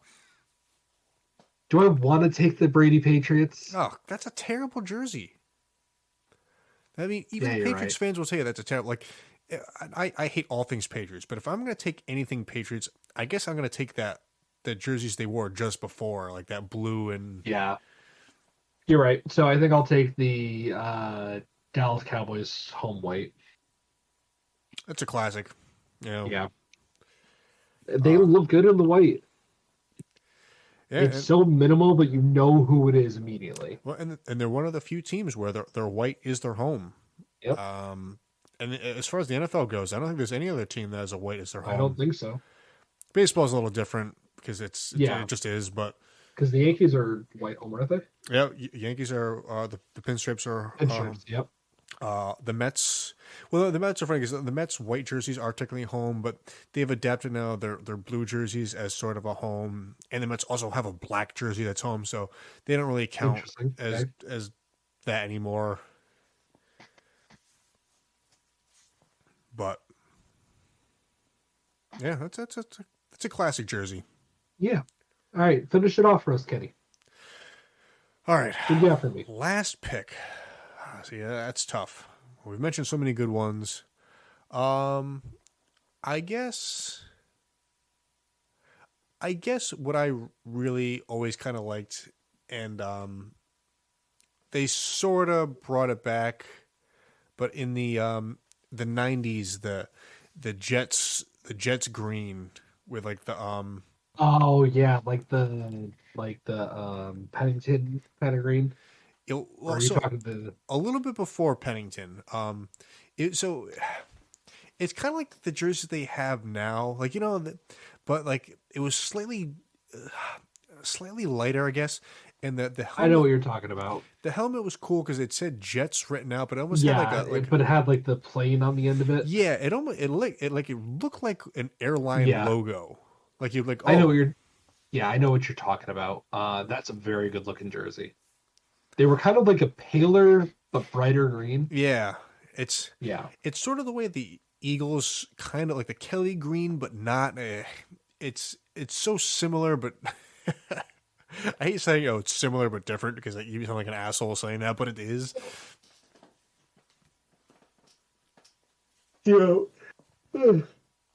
Excuse me. That is a really good pick for a jersey. I'm pretty sure I have a Joe Namath jersey in that color. Do you really? It might be the current colors, but I definitely have a Joe Namath jersey. Well, you should wear that all the time. No. I'd love to. It's a long drive for you. But like next year, maybe one Thursday out of the year, if we both take it off and you can come over and crash here. There was a place by me on the golf course called the Back Nine, where they do dollar beers. Oh wow! It might be $2 now. It's been a little while since we've been. But it's in the Coors football glasses.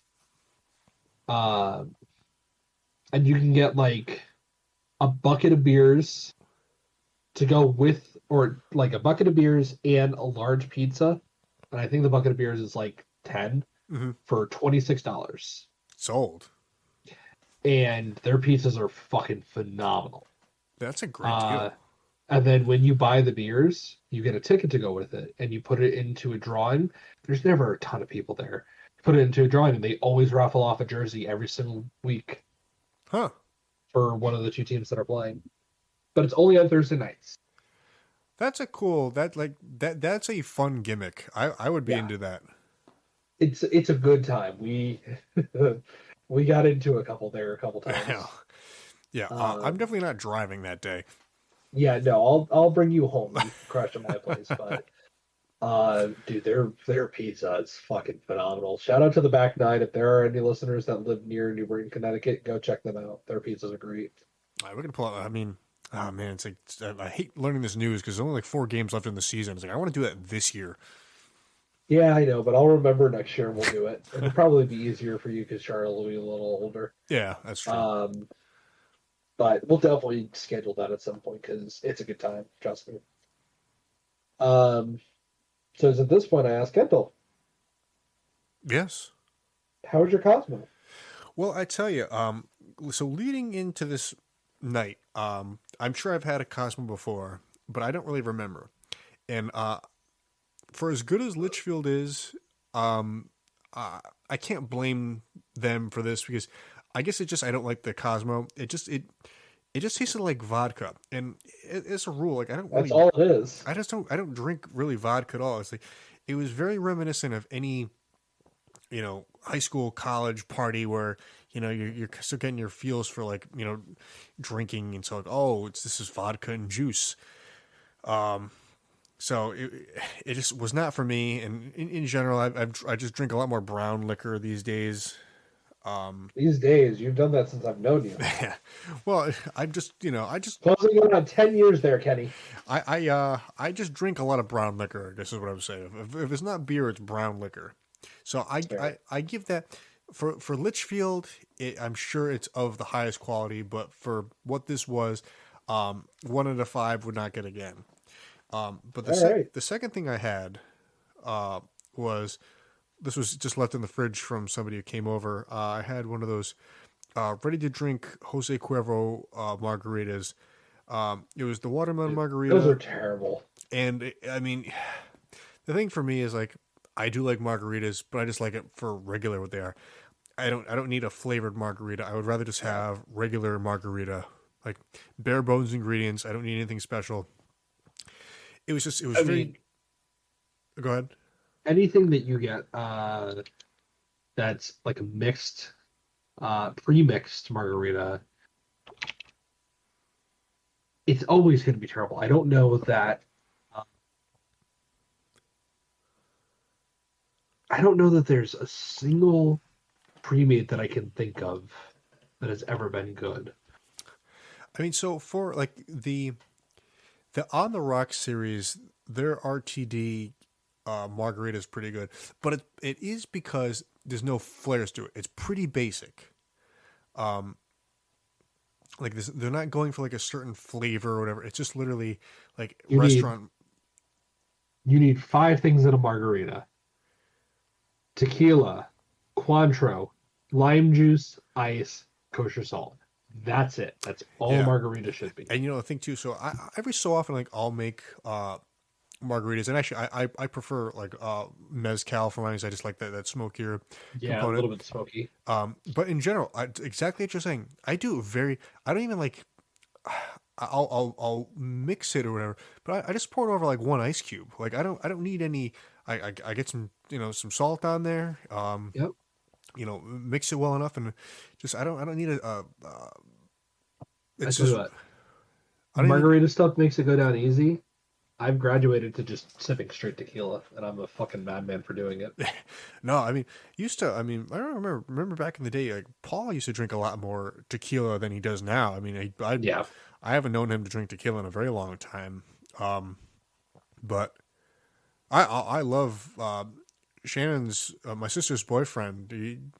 He'll break out some tequila. I mean, I don't know how much of like an expert he is in it, but he always seems to like have tequila on hand. He's like one of those guys. And that's kind of like why I do like a decent amount of my tequila drinking, just because like he just like happens to have it. Yeah, I mean, for me, it's personally my favorite hard liquor. It goes down smooth, especially if it's a better product. Mm-hmm. And I don't fucking get hangovers from it. Yeah, I love tequila. I gotta work that into the fold more. I'm in such a Scotch kick. It's definitely worth working into the fold. Did you have a third thing? I did, but I've been having this for a while now. Real quick, this Jose Cuervo watermelon margarita, same deal. 1 of the 5 would not get again, and I'm kind of just working this down. This Woodinville straight bourbon, I've been basically closing most shows with it just because I have it on hand. It's very solid. It was a little expensive. I wish I could remember the price. I've said it a million times. But it's worth a try if you're a bourbon drinker and I'm looking for something that's just different, because it's like all stuff like this, the scotches, the bourbons, they're just the whiskeys of the world. It's super saturated with a lot of like gimmicky brands that kind of pop up and maybe they hang around for a while or whatever, or gets bought out by something. So stuff gets lost in the mix. But this is worth the purchase. They're actually out of Washington State. Very cool, very classic looking bottle with the cork. Square 750, 90 proof. It's neat. It's a good purchase. I'd give it a recommendation if you find it in the wild Woodinville. Okay, I'll take a look.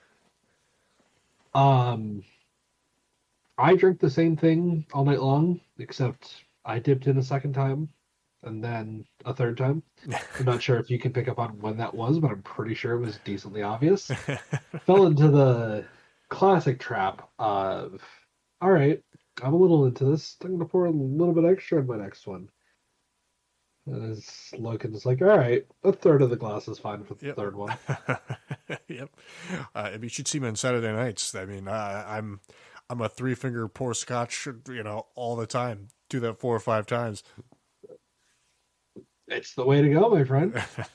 It's the way to go. But like I said at the beginning, when you and I do shows together, they're a lot of fun. I enjoy our collaboration. Me too, Mass. And it's not just the booze or whatever. Whatever. I really enjoy us, and the thing is too. Oftentimes it's kind of unexpected. We've done this show for a long time now, and like people know when we record, and things get busy. We can't always be around on a Monday night or whatever. But hey, we make it work. And with not a lot of prep, just kind of go in and riff. And then we end up going longer just because we were talking than we do when we have 5 of us here. Yep. But it's always a good time, just you and me, Ken. Absolutely. Secret hangout. All right, Ken, it's at this point I ask you, where can they find us? Well, you could find us at Getting Sports with Drunk, Twitter and Instagram, GSWD_4. Make sure to use the GSWD hashtag for all your daily uses, whether it's doing a best of jerseys for the NFL or discussing the ingredients that go into a margarita. Like, subscribe, follow, you name it. And the thing is, the best part of it all is that we are everywhere. Literally everywhere. You listen to a radio show, podcast. We cover all the bases. Google Play, iHeart. You look for us, you're going to find us. Maybe even if you don't, we're there. We're even on YouTube. You could see our 7 listens on all our shows. We're there. They're all me. Yeah. But we are there. Yes. We're everywhere. So we're coming up kind of in the tail portion of our year. So next week, I'm hoping, I don't know if we can pull it off. Everyone's busy. It's holiday season and whatnot. I'd love to do an in-person show to kind of close the year. I'd be down. We'll see. I mean, I'm asking. I mean, even if it's just a few of us, I would appreciate if we could somehow do that. Because the following week is Christmas Day, and we're not going to do a show. The Monday after that is actually New Year's Day, which we could potentially do a show. I mean, not that I'm not doing anything New Year's Day, but I don't know if people just don't want time to kind of just chill and kind of relax. So there's a potential we may be off 2 weeks in a row. I don't know that for sure. So that's why I'd love to do it in person if we can. I got to pitch it to the group chat and see if others are around. But Mass, even if you can come down, that'd be awesome. I'll be down. All right. I'll bring stuff. We'll hang out. I mean, like we kind of missed out on a lot of big stuff. We didn't do an Oktoberfest this year. We didn't do a Thanksgiving show this year. So if we could, I'd love to do kind of like a big bang to close out 2023. Maybe I'll see if I can find one of the Hogarden fucking. I'm actually very impressed with this Giants quarterback because that was a very pretty touchdown. I think I'll try and find a Hogarden keg and see if we can just do like a December Oktoberfest. But hopefully next week, if I can remind Paul and he's able to make it, we can do the GSWD awards like we do every year. Yes. But either way, I think it'll be at least me and Kenny in the studio next week. Yeah. And yeah. Well, very cool. Well, Mass, awesome show as always. Absolutely. And until next time, I'm the Red of a Red Baron. And I'm the Mass Chris Massey. Meow. Meow.